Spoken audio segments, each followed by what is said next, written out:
أعوذ بالله من الشيطان الرجيم بسم الله الرحمن الرحيم محمد وعلى آل سيدنا مولانا محمد জবান ছেড়ে দিয়ে মোহাব্বতের সাথে সব মুসলমান একযোগে জোরে সোরে পড়েন আল্লাহুম্মা সাল্লি আলা সাইয়্যিদিনা মাওলানা মুহাম্মদ ওয়া আলা আলি সাইয়্যিদিনা মাওলানা মুহাম্মদ বালাগাল উলা বিকামালিহি كشف الدجى بجماله حسنت جميع خصاله صلوا عليه होना ये फूल तो बुलबुल का तरन्नुम भी न हो चिमने दहर में कलियों का तबस्सुम भी न हो बलगल उला बिकमालिही कशफत दुजा बिजमालिही हसनत जमीअ खसालिही सल्लु अलैहि আরবের বুকে মক্কার পরে আমিনার যেথায় ঘর खुदार करुणा कौसार है झुर से बारंबार बलगल उला बिकमालिही कशफत दुजा बिजमालिही हसनत जमीअ ওই যে বুড়ো খুব বড় আলেম উঠে এনে মঞ্চে বসতে দাও আল্লাহুম্মা আমিন ربنا ظلمنا أنفسنا وإن لم تغفر لنا وترحمنا لنكونن من الخاسرين আয় আল্লাহ তাআলা চট্টগ্রাম ইসলামী সমাজ কল্যাণ পরিষদ কর্তৃক আয়োজিত 5 দিন ব্যাপী তাফসীরুল কোরআনের মাহফিলের আজকের এই সমাপনী দিবসে লক্ষ লক্ষ নরনারী আমরা তোমার দরবারে কয়েকবার দুরূদ ও সালাম পড়ে হাত তুলেছি মেহেরবানি করে দুরূদ ও সালাম টুকুন সোনার মদিনায় নবী পাকের রওজা মোবারকে পৌঁছে দাও तमाम পৃথিবীর মাটির নিচে যত মুমিন মুমিনাত শুয়ে আছেন তাদের আরওয়ার পরে সওয়াব পৌঁছে দাও রব্বুল আলামিন এই মাহফিলের আয়োজন যারা করেছেন শোনার জন্য যারা দূর দূরান্ত থেকে এসেছেন আল্লাহ তাআলা কিয়ামতের দিন মুসিবতের সময় এই মাহফিল আমাদের সকলের জন্য নাজাতের ওসিলা বানায় দিও या रब करम तू अगर करे वो बात दे जुबां को जो दिल पर असर करे रब्बना तक़ब्बल मिन्ना इन्नका अंतस समीउल अलीम व तुब अलैना इन्नका अंतत तव्वाबुर रहीम सुब्हान रब्बिका रब्बिल इज्जति अम्मा यसिफून व सलामुन अलल मुरसलीन अल्हम्दुलिल्लाहि रब्बिल आलामीन दुनियार ভালো মন্দ সবটাই হচ্ছে আল্লাহ রাব্বুল আলামিন হচ্ছেন এর মালিক সুতরাং ভালো মন্দ সবটার জন্য হাত পাততে হবে কেবলমাত্র কার কাছে আল্লাহ পাকের কাছে জোরে বলেন কার কাছে দেখুন আল্লাহ পাক তার রাসূলকে কি কথা বলছেন আল্লাহ রাব্বুল আলামিন তার হাবিবকে বলছেন ওয়ায়ামসাসকাল্লাহু বিদুররিন ফালা কাশিফা লাহু ইল্লা হুয়া আল্লাহ রাব্বুল আলামিন তিনি যদি তোমাকে কোনো বিপদ দেন তাহলে পৃথিবীর এমন কেউ নাই যে সে বিপদ থেকে তোমাকে রক্ষা করতে পারে বা ঠেকাতে পারে ওয়াইউরিদিকা বিখাইরিন ফালা রাদ্দা লিফাদলি আর যদি আল্লাহ পাক আপনার কোনো ভালো করতে চান উপকার করতে চান তার থেকে সেই উপকার থেকে আপনাকে কেউ ফিরায় রাখতে পারবে না তার মানে হলো আপনাকে যদি আল্লাহ ক্ষতি করতে চান তা কেউ সেই ক্ষতি থেকে বাঁচাতে পারবেন না আর যদি উপকার করতেও চান তাও কেউ ঠেকাতে পারবে না ভালো মন্দ যেটাই হোক সবটার মালিক হতেছেন আল্লাহ পাক কে মালিক আল্লাহ সুবহানাহু ওয়া তাআলা এই কথাগুলি আমাদের কলিজার মধ্যে বদ্ধমূল হতে হবে আমি এগুলি প্রায় প্রতি বছরই শিরকের ব্যাপারে কিছু না কিছু কথা বলি তার কারণ হচ্ছে মূল আকীদা হচ্ছে আমাদের তাওহীদ তাওহীদের উপরে প্রতিষ্ঠিত হতে হবে। একটা বিল্ডিং তৈরি করবেন, বিল্ডিংটার স্থায়িত্ব নির্ভর করবে আপনার সিমেন্ট ভেজাল কিনা। সিমেন্টের চাইতে যদি বালু বেশি দেন, পরিমাপের চাইতে যদি সিমেন্ট কম হয় বালু বেশি হয়, অথবা বালুতে সিমেন্টে যদি মাটি মিশানো থাকে, এ দিয়ে যদি কোনো বিল্ডিং তৈরি হয়, সামান্য ভূমিকম্প বা জোরে বাতাস আসলেই বিল্ডিংটা কাত হয়ে পড়ে যাবে, ঠিক কিনা? একটা বিল্ডিং টিকে থাকে তার ফাউন্ডেশনের উপরে, কিছুর উপরে টেকে, ফাউন্ডেশনের উপরে টেকে। অনুরূপ ভাবে ইবাদতের ফাউন্ডেশন, মুসলমানের ঈমানের ফাউন্ডেশন তার তাওহীদের উপরে। তাওহীদ যত মজবুত, ঈমান তত মজবুত, আকীদা তত মজবুত। আর এখানে যার অসুবিধা হয়ে যাবে, নড়বড়ে হয়ে যাবে, এই ঈমান রূপ, ইবাদত রূপ, তাওহীদ রূপ এই ইমারত টিকতে পারবে না। সেই জন্য শিরক থেকে সম্পূর্ণরূপে আমাদেরকে বাঁচতে হবে। বন্ধুগণ, আমাদের দেশে মানুষেরা শিরকের মধ্যে বেশি মুবতালা হয়, বিদআতের ভিতরে বেশি পরিমাণ মুবতালা হয়। আর এক শ্রেণীর তথাকথিত আলেম এই শিরক এবং বিদআতের ব্যাপারে ওয়াজ করে জনগণকে উদ্বুদ্ধ করে তা করার জন্য। আমাদের দেশে বহুত মাজার আছে, যে মাজারগুলিকে গোসল করানো হয়, মাজার গোসল করানো হয়। আমি কি কোনো বানাইয়া কথা বলি না, এর বাস্তবতা আছে। মাজার গোসল করানো হবে, পীর সাহেবকেও গোসল করানো হবে, পত্রিকায় দিয়ে দেয়, পোস্টার ছাপানো হয়, হ্যান্ডবিল ছাপানো হয়, হাজার হাজার টাকা খরচ করে প্রচার করে লোকদেরকে দাওয়াত দেওয়া হয়। কবর ধোয়া পানি, পীর সাহেবের গোসল করানো পানি। পীর সাহেবের গোসল করাইলো, এই পানি শরীরের কত জায়গা ধুয়ে আসলো, সেই পানি বোতলে ভরে 5 টাকা করে কিনে কিনে লোকেরা খায়। নাউযুবিল্লাহ। এরপরেও ইমানের দাবি কি করে করবে মুসলমান? দুর্ভাগ্য এই মুসলমানের। গোসল শরীফ, নরজ শরীফ, তারপরে খসরজে কি সানাসুর নাকি খসরজ শরীফ, কি নাম হাবিজাবি বানাইছে আল্লাহ জানে। এখানেই শেষ নয়। হযরতে বড় পীর আব্দুল কাদের জিলানী রাহমাতুল্লাহ আলাইহি, আল্লাহর জবরদস্ত ওলি, সৈয়দ, অত্যন্ত উচ্চ মানের আলেম, তার সম্পর্কে এক শ্রেণীর আলেম নামধারী লোকেরা তাকে আল্লাহর কাছে পৌঁছায় দিয়েছে, আল্লাহর সমকক্ষ করে দিয়েছে। তাকে দস্তগীর বলা হচ্ছে। কিসের দস্তগীর? তো বলে যে মেরাজের রাত্রে রাসূল করিম সাল্লাল্লাহু আলাইহি ওয়াসাল্লাম নাকি কোন জায়গায় আছাড় খাইছিলেন, আর উনি গিয়া তার হাত ধরেছেন, এই জন্য বলা হচ্ছে দস্তগীর। তিনি তার হাত ধরে তাকে ঠিক করে দিয়েছেন। আবার আরশে তিনি উঠতে পারছিলেন না, সেই জন্য পীর সাহেবের কাঁধের উপরে পা রেখে হুজুর সাল্লাল্লাহু আলাইহি ওয়াসাল্লাম আরশে উঠছে। আল্লাহর সিঁড়ির এত অভাব হয়েছে, এই দুনিয়া থেকে নিতে পারলেন, মহাশূন্য পাড়ি দিয়ে, ল অফ গ্রাভিটেশন পাড়ি দিয়ে আরশে আজিম পর্যন্ত, সিদরাতুল মুনতাহা পর্যন্ত নিলেন। আর ওইখানে বড় পীর সাহেবকে লাগলো তার কাঁধের উপরে পা দিয়ে তিনি উঠবেন। আহা, এর চাইতে বিদআত, এর চাইতে বাজে কথা মুসলমানদের জন্য আর কি হতে পারে? দুর্ভাগ্য এই জাতির, এই সব আলেম নামের কলঙ্ক, যারা নাকি বড় পীর সাহেবের নামে ওয়াজ করে করে বলেন, তার নামে দরুদ বানাইছে, তার নামে বলে ইয়া আব্দুল কাদের জিলানী শাইয়ান লিল্লাহ, যারা কয় নাউযুবিল্লাহ। বলা হয় হে বড় পীর সাহেব, আপনি আল্লাহর রাস্তায় আমাদের কিছু দেন। আরে মিয়া সাহেব, আব্দুল কাদের জিলানী রহমাতুল্লাহ আলাইহি যা পেয়েছেন আল্লাহর কাছ থেকে পেয়েছেন, তার দেওয়ার কিচ্ছু নয়। যা দিবেন আপনাকে আমাকে আল্লাহ পাক দিবেন। ইয়া গাউস আগিসনি বলা জায়েজ নাই, ইয়া গাউস আগিসনি বলতে হবে আল্লাহ পাককে। গাউস কে? আল্লাহ পাক, তাকে বলতে হবে ইয়া গাউস আগিসনি, আয় আল্লাহ পাক তুমি আমাকে সাহায্য করো। সাহায্য করতে পারেন আল্লাহ পাক। বড় পীর সাহেবকে ইয়া গাউস আগিসনি বলা যাবে না। গাউসুল আজম এই ডিগ্রি, এই খেতাব বিদআত পন্থীদের বানানো খেতাব। গাউসুল আজম কোন মানুষ হতে পারে না, পারে না, পারে না।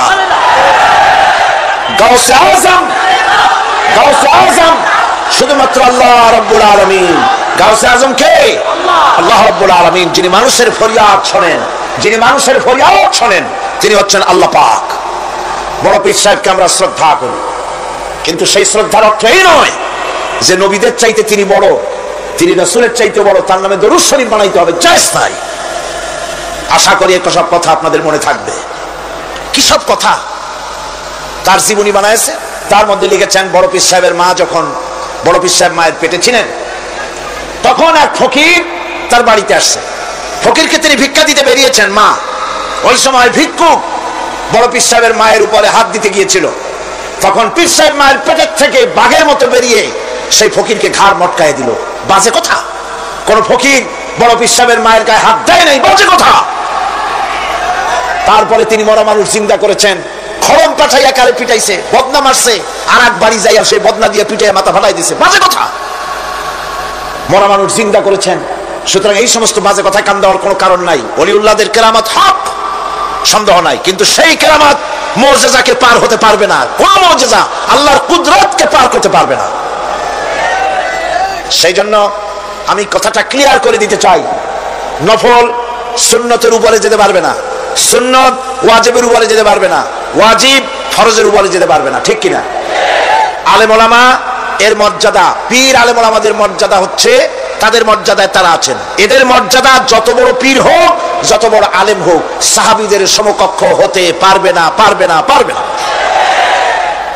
সাহাবায়ে কেরাম রিদওয়ানুল্লাহি তাআলা আলাইহিম আজমাইন, গোটা পৃথিবী কান খুলে শুনুন, গোটা পৃথিবী সমস্ত আলেম, সমস্ত পীর, সমস্ত বুজুর্গ সব যদি এক করা হয়, একজন সাহাবীর জুতার তলা ধুলো হবে না।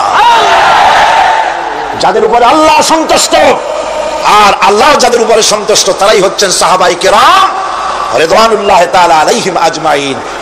সুতরাং ওলামা পীর বুজুর্গ সাহাবীদের সমান নয়, সাহাবীরা কোনদিন নবীর সমান নয়, আর নবীরা কোনদিন আল্লাহর মর্যাদার সমকক্ষ নয়। কথা ক্লিয়ার হয়েছে? সুতরাং আজ আমাদেরকে বুঝতে হবে, ওয়াইয়াকা নাস্তাইন, ইয়াকা নাবুদু, তোমার ইবাদত করি, ওয়াইয়াকা নাস্তাইন, কেবল তোমার কাছেই সাহায্য চাই। খতমে গাউসিয়া বানাইছে, কোথায় পেয়েছেন? আমরা ওই ধরনের বুজুর্গদের কথা মানি না, যা কোরআনে নাই, যা হাদিসে নাই, নতুন করে যা তৈরি হয়েছে, মানি না, মানি না। আমাকে দেখতে হবে কোরআনে আল্লাহ পাক কি বলেছেন, হাদিস কি বলেছে। এটার নাম ঈমান, এটার নাম কি? কোরআন হাদিস পড়ে যে ঈমান আর আকীদা রক্তের মধ্যে, কলিজার মধ্যে ঢুকেছে, আমাকে যদি হত্যা করা হয়, আমাকে যদি জ্বালানো হয়, পোড়ানো হয়, এই আকীদা থেকে এক চুল সরে যাব না। এখন আমাদেরকে এই আকীদা মজবুত করতে হবে, গোলামি করব আল্লাহর, সাহায্য চাইব আল্লাহর কাছে। এবার আসেন, আল্লাহ রাব্বুল আলামিন সূরা ফাতিহার ভিতরে আমি বলেছিলাম এটা একটা অভিনন্দন পত্র। এটা কি অভিনন্দন পত্র? বান্দা অভিনন্দন পত্র পেশ করতেছে কার কাছে? আল্লাহর কাছে। এই অভিনন্দন পত্রের কয়টা ভাগ ছিল?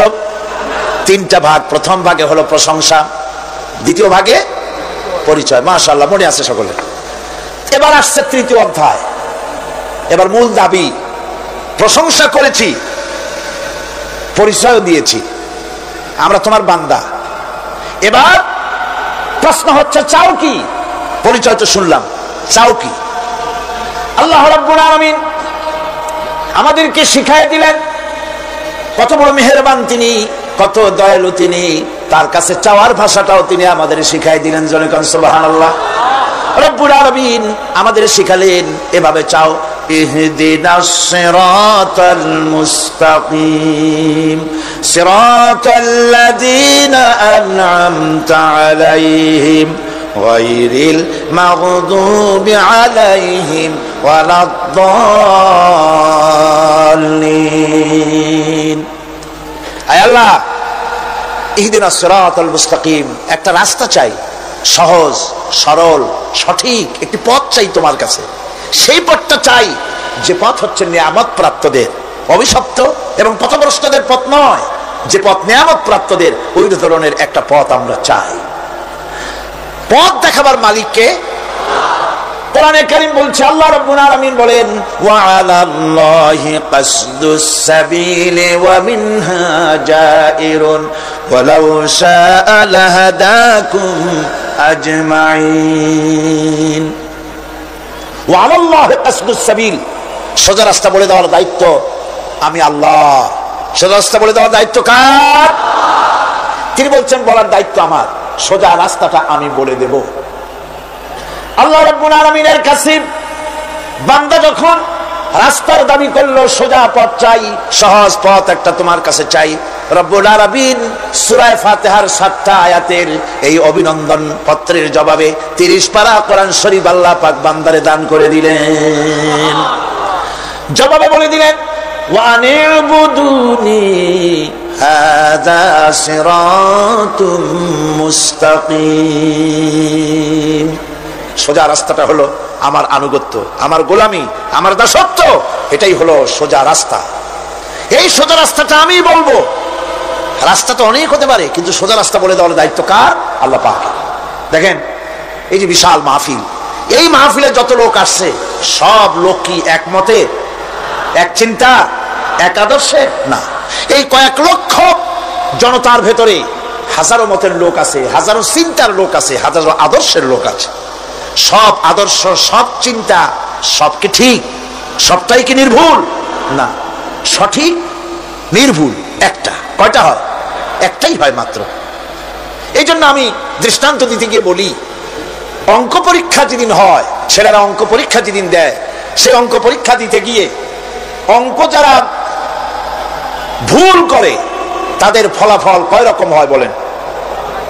হ্যাঁ, অনেক রকম হয়। আর যাদের অঙ্ক যাদের ঠিক হয় তাদের ফলাফল কয় রকম? একরকম। তার অর্থ কি? তার অর্থ হলো ভুলের পথ অনেক আর হকের পথ, বাতিলের পথ অনেক, ভুলের পথ অনেক, সঠিক এবং হক যেটা তার পথ হচ্ছে মাত্র একটা। এই জন্যে আল্লাহ রাব্বুল আলামিন তিনি সোজা রাস্তা বলে দেওয়ার দায়িত্বটা নিয়েছেন। কোরআন বলছে প্রত্যেকটি সৃষ্টির শুরু হতে শেষ পর্যন্ত 4টা স্তর পার হতে হয়। তার সর্বশেষ স্তর হলো হেদায়েত। 4টি স্তর পার হওয়ার সর্বশেষ স্তর হচ্ছে হেদায়েত। আল্লাযী খালাকা ফাসাওয়া ওয়াল্লাযী কাদ্দারা ফাহাদা। তিনি সকল বস্তুকে সৃষ্টি করেন এবং তারপর তার পরিমাপ, তার কর্মপথ, তার হেদায়েত তিনি দিয়ে দেন। তার মানে হচ্ছে তিনি সৃষ্টি করেন, সামঞ্জস্য রাখেন, পরিমাপটা ঠিক করেন এবং পথের নির্দেশ দেন। সৃষ্টি করেই ছেড়ে দেন না, তার হেদায়েত দিয়ে দেন। তার পরিমাপটা ঠিক করেন, সামঞ্জস্য করেন। কিরকম? দেখুন, আপনি যখন দাঁড়ান তখন আপনার পায়ের উপরে হাঁটু থেকে হাঁটুর নিচের যে অংশটা পা পর্যন্ত, ওইটাকে কি কয়? পা, নলা। এই তো ঠিক বলছেন, নলা। আপনারা আমাকে সাহায্য করবেন যেখানে আমি আটকে যাই। নলা, এই নলাটা পায়ের সেন্টারে যদি রাখা হতো, বোঝেন ভালো করে, পায়ের সেন্টারে এই জায়গাটা, এটা ধরুন পা, এই জায়গাটায় যদি হতো পায়ের নলাটা, হয় সিধায় পড়তেন না হয় ফুটোয় পড়তেন। আল্লাহ পাক বলছেন শুধু সৃষ্টি করি না, সামঞ্জস্য এবং পরিমাপ ঠিক করি। মাপ মতো পাটা সামনে গোড়ালির কাছে নলাটা বসায় দেওয়া হয়েছে যাতে আপনি চিত না হন, বুটো হয়ে না পড়েন। সুবহানাল্লাহ কইতে ইচ্ছা করে না? এই নলাটা যদি আঙ্গুলের দিকে আসতো আর পাটা যদি পিছনের দিকে বেশি অংশ থাকতো, যতই সামনে হাঁটতেন ততই পিছনে চলে যেতেন। ভূত নাকি, ভূতের পা থাকে নাকি পিছনের দিকে, বলে লোকেরা, আমি দেখি দেখি নেই। ভূত নাকি সামনে আগাতে গেলে পিছনে চলে যায়। এ পায়ের সামঞ্জস্যটা, অনেক কথা বলবো না, 2-1টা দৃষ্টান্ত দেবো, তাতেই বুঝে ফেলবেন। আল্লাহ পাক বলেন শুধু সৃষ্টিই করি না, তার সামঞ্জস্য এবং পরিমাপকে ঠিক করে দেই। মুরগির বাচ্চা ডিমের থেকে বেরোয়, তারে যদি ওর মায়ের শুদ্ধ যদি আপনি ভাড়া দেন, পানির মধ্যে ডুবে মরে যাবে। আর ওর মার চিৎকারের চোটে সারা গ্রামের মানুষ এক জায়গায় হবে। আর হাঁসের ডিম থেকে বাচ্চা বেরোলে সেই বাচ্চা আর মা বাবা দুজনকেই ভাড়া দেন পানির মধ্যে, সাঁতরাই উঠে আসবে। ঠিক কিনা? কে শিখালো সাঁতার? কে শিখালো? শুধু সৃষ্টিই করেন না, আল্লাহ পাক সৃষ্টি করেন, সামঞ্জস্য এবং পরিমাপকে ঠিক করেন এবং তাকে পথের নির্দেশ দেন। এটা হলো সর্বশেষ। সৃষ্টি করে ছেড়ে দেন না। যেমন কোরআনে কারীমে হযরত ইব্রাহিম আলাইহিস সালাম তিনি তার সম্প্রদায়ের সাথে যে কথোপকথন করেছিলেন, বিষয়টি আল্লাহ পাক কোরআনে কারীমের মধ্যে কোট করে দিলেন। এই হেদায়েতের বিষয় সেখানে আছে বলে আল্লাহ পাক বিষয়টা কোরআনে জায়গা করে দিলেন। وَإِذْ قَالَ إِبْرَاهِيمُ لِأَبِيهِ وَقَوْمِهِ إِنَّنِي بَرَاءٌ مِّمَّا تَعْبُدُونَ إِلَّا الَّذِي فَطَرَنِي فَإِنَّهُ سَيَهْدِينِ ইব্রাহিম আলাইহিস সালাম তার পিতা এবং তার গোত্রকে বললেন, তার সম্প্রদায়ের লোকদেরকে, নিঃসন্দেহে আমি মুক্ত, আমি পবিত্র। তোমরা যেসব জিনিস দিয়ে যেসব এর ইবাদত করো, গোলামি করো, আনুগত্য করো, আমি তার থেকে পবিত্র। আমি তো শুধু ইবাদত করি, গোলামি করি সেই স্রষ্টা যিনি আমাকে সৃষ্টি করেছেন। আমার সম্পর্ক শুধুমাত্র সেই সত্তার সাথে যিনি সৃষ্টি করেছেন। আল্লাযী খালাকানি ফাহুয়া ইয়াহদিন, যিনি আমাকে সৃষ্টি করে শুধু সৃষ্টি করেন নাই, আমাকে হেদায়েত দিয়েছেন, আমাকে পথের দিশা দিয়েছেন। ওয়াল্লাযী হুয়া ইউতঈমুনি ওয়া ইয়াসকিন, যিনি আমাকে সৃষ্টি করেছেন তিনি হেদায়েত দিয়েছেন, আর আমি যখন তৃষ্ণার্ত হই তিনি আমাকে পান করান, আমি যখন ক্ষুধার্ত হই তিনি আমাকে আহার দেন। ওয়া ইযা মারিতু ফাহুয়া ইয়াশফিন, আর যখন অসুস্থ হই তখন তিনি আমাকে রোগ মুক্ত করে দেন। সুবহানাল্লাহি ওয়া বিহামদিহি। তাহলে কি হলো? অর্থাৎ যে প্রতিপালক, তার প্রতিপালন পদ্ধতি আমার সকল প্রয়োজন মিটান, যিনি আমাকে পান করান, আহার করান, অসুস্থ হলে যিনি আমাকে সুস্থ করেন। হেদায়েতের কামটা তিনি আরেকজনের জন্য রাখেন নাই, তিনি আমার হেদায়েতের ব্যবস্থাও করেছেন। ভাইরা আমার, আল্লাহ রাব্বুল আলামিন শুধু সৃষ্টি করেন নাই, সৃষ্টি করে হেদায়েত দিয়েছেন, মানুষকে হেদায়েতের রাস্তা বলে দিয়েছেন। সঠিক পথ কোনটি সেই পথের কথাও তিনি পরিষ্কার করে বলে দিয়েছেন। এই জন্য আল্লাহ পাক বলেন, কোরআন মাজিদ হেদায়েতকে বিরাট দান বলে ঘোষণা করেছে। মানুষের জন্য যে হেদায়েত আল্লাহ দিয়েছেন তার সবচাইতে বড় দান, জোরে কোন সুবহানাল্লাহ।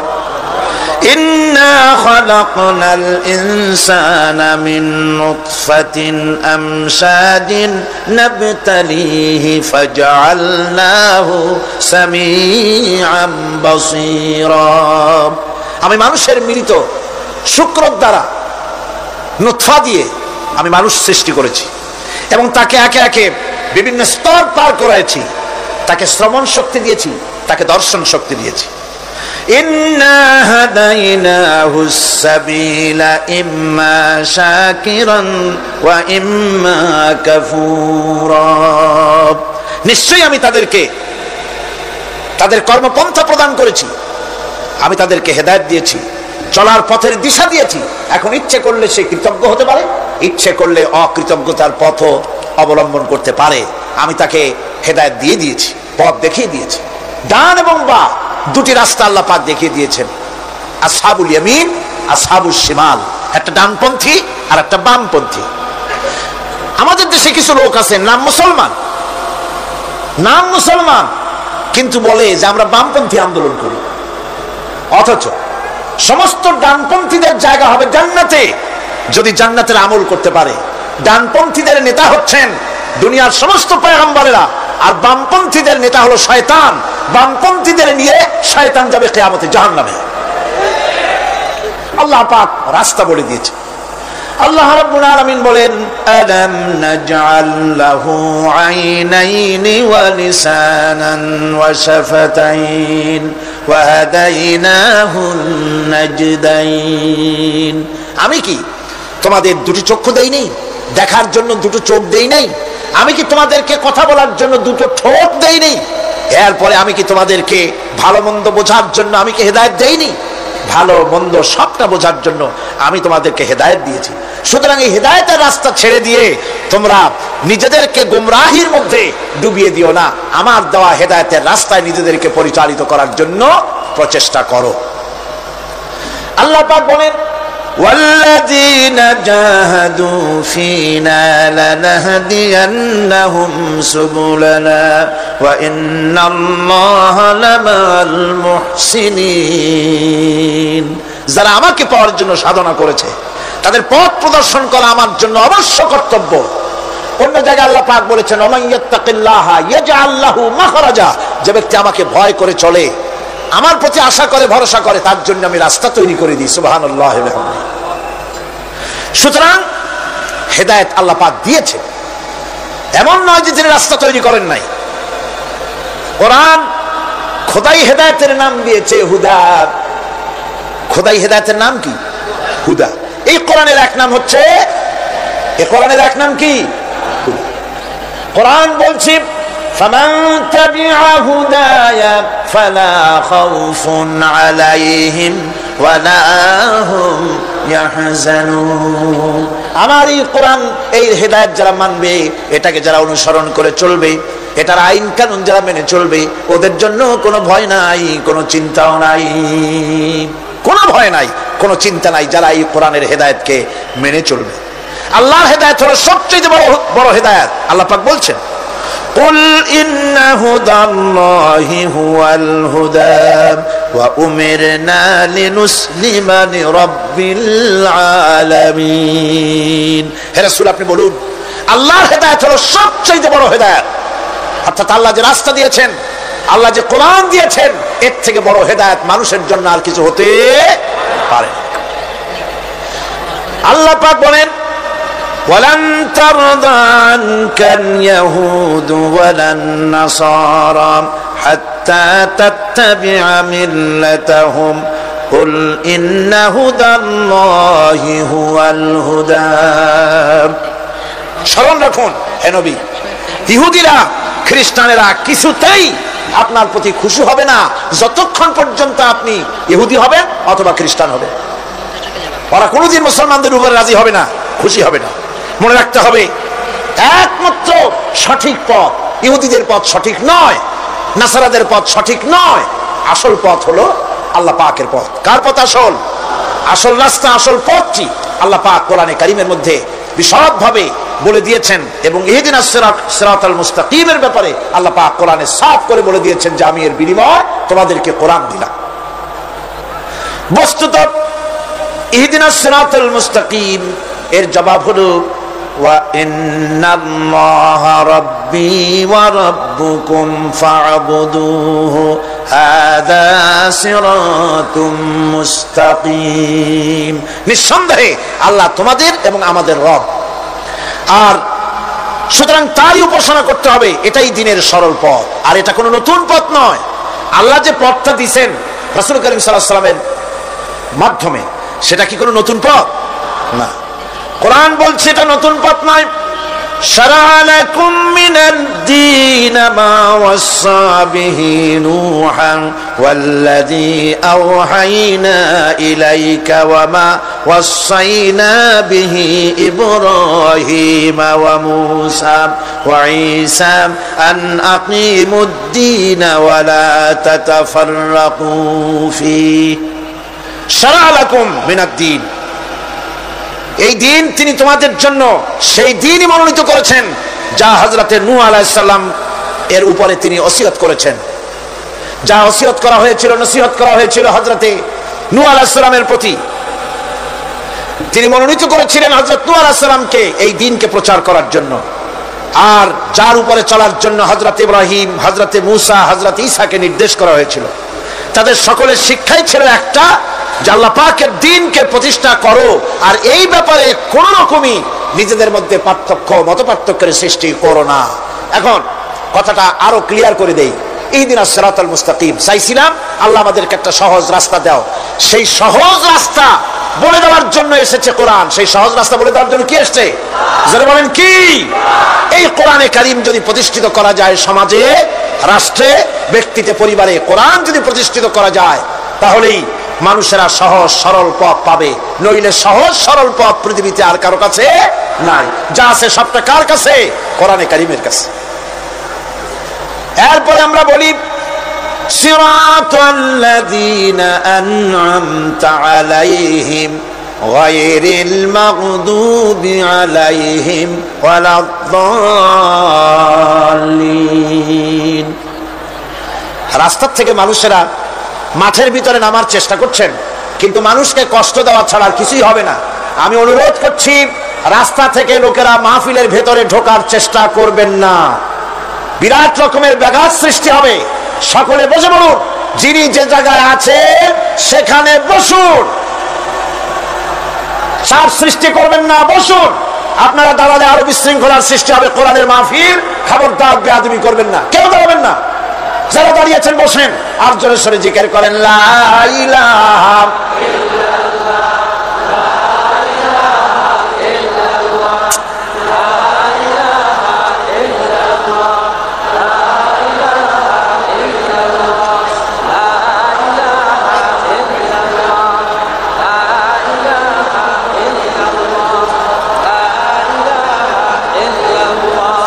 লা ইলাহা ইল্লাল্লাহ, জয় বলেন লা ইলাহা, লা ইলাহা,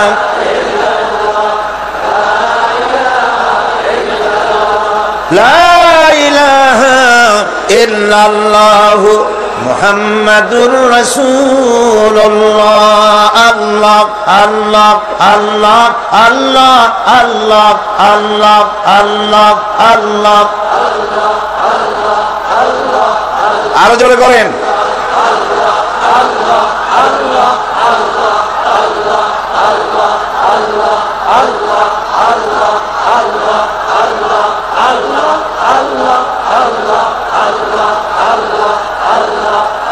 লা ইলাহা ইল্লাল্লাহু মুহাম্মাদুর রাসূলুল্লাহ।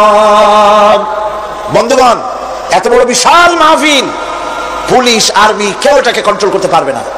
এটাকে কন্ট্রোল করার দায়িত্ব আল্লাহ পাকের। কার দায়িত্ব? আল্লাহর কাছে সাহায্য চাই। আল্লাহ পাক কোরআনের মাহফিল, কোরআন শোনার জন্য মানুষের কাছে সহজ করে দাও, জোরে কোন আমিন। প্রচন্ড রকমের মানুষের চাপ সৃষ্টি হয়েছে। আপনারা রাস্তা থেকে মানুষকে চাপাচাপি করবেন না, সবাই বসে হাঁটতে চেষ্টা করবেন না। এত বড় মাহফিল, আপনি হাঁটা মানুষকে কষ্ট দিবেন না। যারা যেখানে দাঁড়াইছে সেখানে বসেন, বরকত হবে। হাঁটলে গুনাহ হবে, হাঁটবেন না। বন্ধুগণ, আমি আজ খুব লম্বা কথা বলবো না, কারণ মানুষের প্রচন্ড, অতীতের যে কোনো বছরের তুলনায় প্রচন্ড চাপ সৃষ্টি হয়েছে মানুষের। আমি কথা গোছায় আনতেছি। সিরাতুল মুস্তাকিম, এজন্য মডেল দরকার। কার অনুসরণ করব?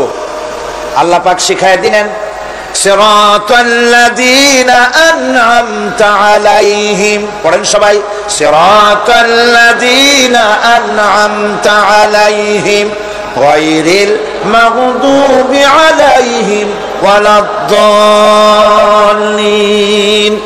আয় আল্লাহ, অনুগ্রহপ্রাপ্ত দল, সেই রাস্তা, অনুগ্রহপ্রাপ্তদের রাস্তা চাই। তোমার মনোনীত ব্যক্তি অনুগ্রহপ্রাপ্ত যারা, তাদের পথ অনুসরণ করতে চাই। এই অনুগ্রহপ্রাপ্ত দল কারা, সে কথা কোরআন শরীফে বলা হয়েছে। আল্লাহ রাব্বুল আলামিন বলেন, ওয়ামান ইউতি'িল্লাহা ওয়ার রাসূল ফাউলাইকা মা'আল্লাযীনা আন'আমা আল্লাহু আলাইহিম মিনান নাবিয়্যিনা ওয়াস-সিদ্দীকিন والشهداء والصالحين وحسن أولئك رفيقا। আর যে ব্যক্তি আল্লাহ এবং রাসূলের আনুগত্য স্বীকার করলো, নিঃসন্দেহে সে অনুগ্রহপ্রাপ্তদের সঙ্গী হলো। সেই অনুগ্রহপ্রাপ্ত কারা? নবীগণ 4 শ্রেণীর লোক। কয় শ্রেণী? বলেন সবাই, কয় শ্রেণী? নবীগণ, সিদ্দিকিন, শুহাদা, সালিহিন। এই 4 শ্রেণীর লোক হচ্ছে আল্লাহ পাকের অনুগ্রহপ্রাপ্ত লোক। কারণ আলহামদুলিল্লাহ, এরাই হলো অনুগ্রহপ্রাপ্ত দল। এখন নবী কারা? নবী হচ্ছেন যারা নাকি আল্লাহ পাকের কাছ থেকে ওহীপ্রাপ্ত হয়েছেন, নিখিল মানুষের চিরন্তন শান্তি এবং কল্যাণের জন্য আল্লাহ পাকের নিকট থেকে সত্যের বিধান লাভ করেছেন। তারাই হচ্ছেন নবী, যারা আল্লাহ পাকের কাছ থেকে ওহীপ্রাপ্ত হয়েছেন। আর নবীরা হচ্ছেন মাসুম, নবীরা হচ্ছে বেগুনাহ। নবীদের কোনো ভুল নাই, নবীদের কোনো গুনাহ নাই। কারণ সুবহানাল্লাহ, এই পৃথিবীর মধ্যে সুপার কোয়ালিটির মানুষ, সর্বশ্রেষ্ঠ মানুষ কারা? নবীরা। সর্বশ্রেষ্ঠ মানুষ কারা? এখানে আবার এক শ্রেণীর লোকেরা বলে যে নবীরে মানুষ কওয়া যাবে না। আছেন এমন লোক, নবীরে মানুষ কওয়া যাবে না। কেন? কেন? নবীর সম্মান কত। আচ্ছা, নবীরে মানুষ বলবো না তো বলবোটা কি? নবীরা কি ফেরেশতা?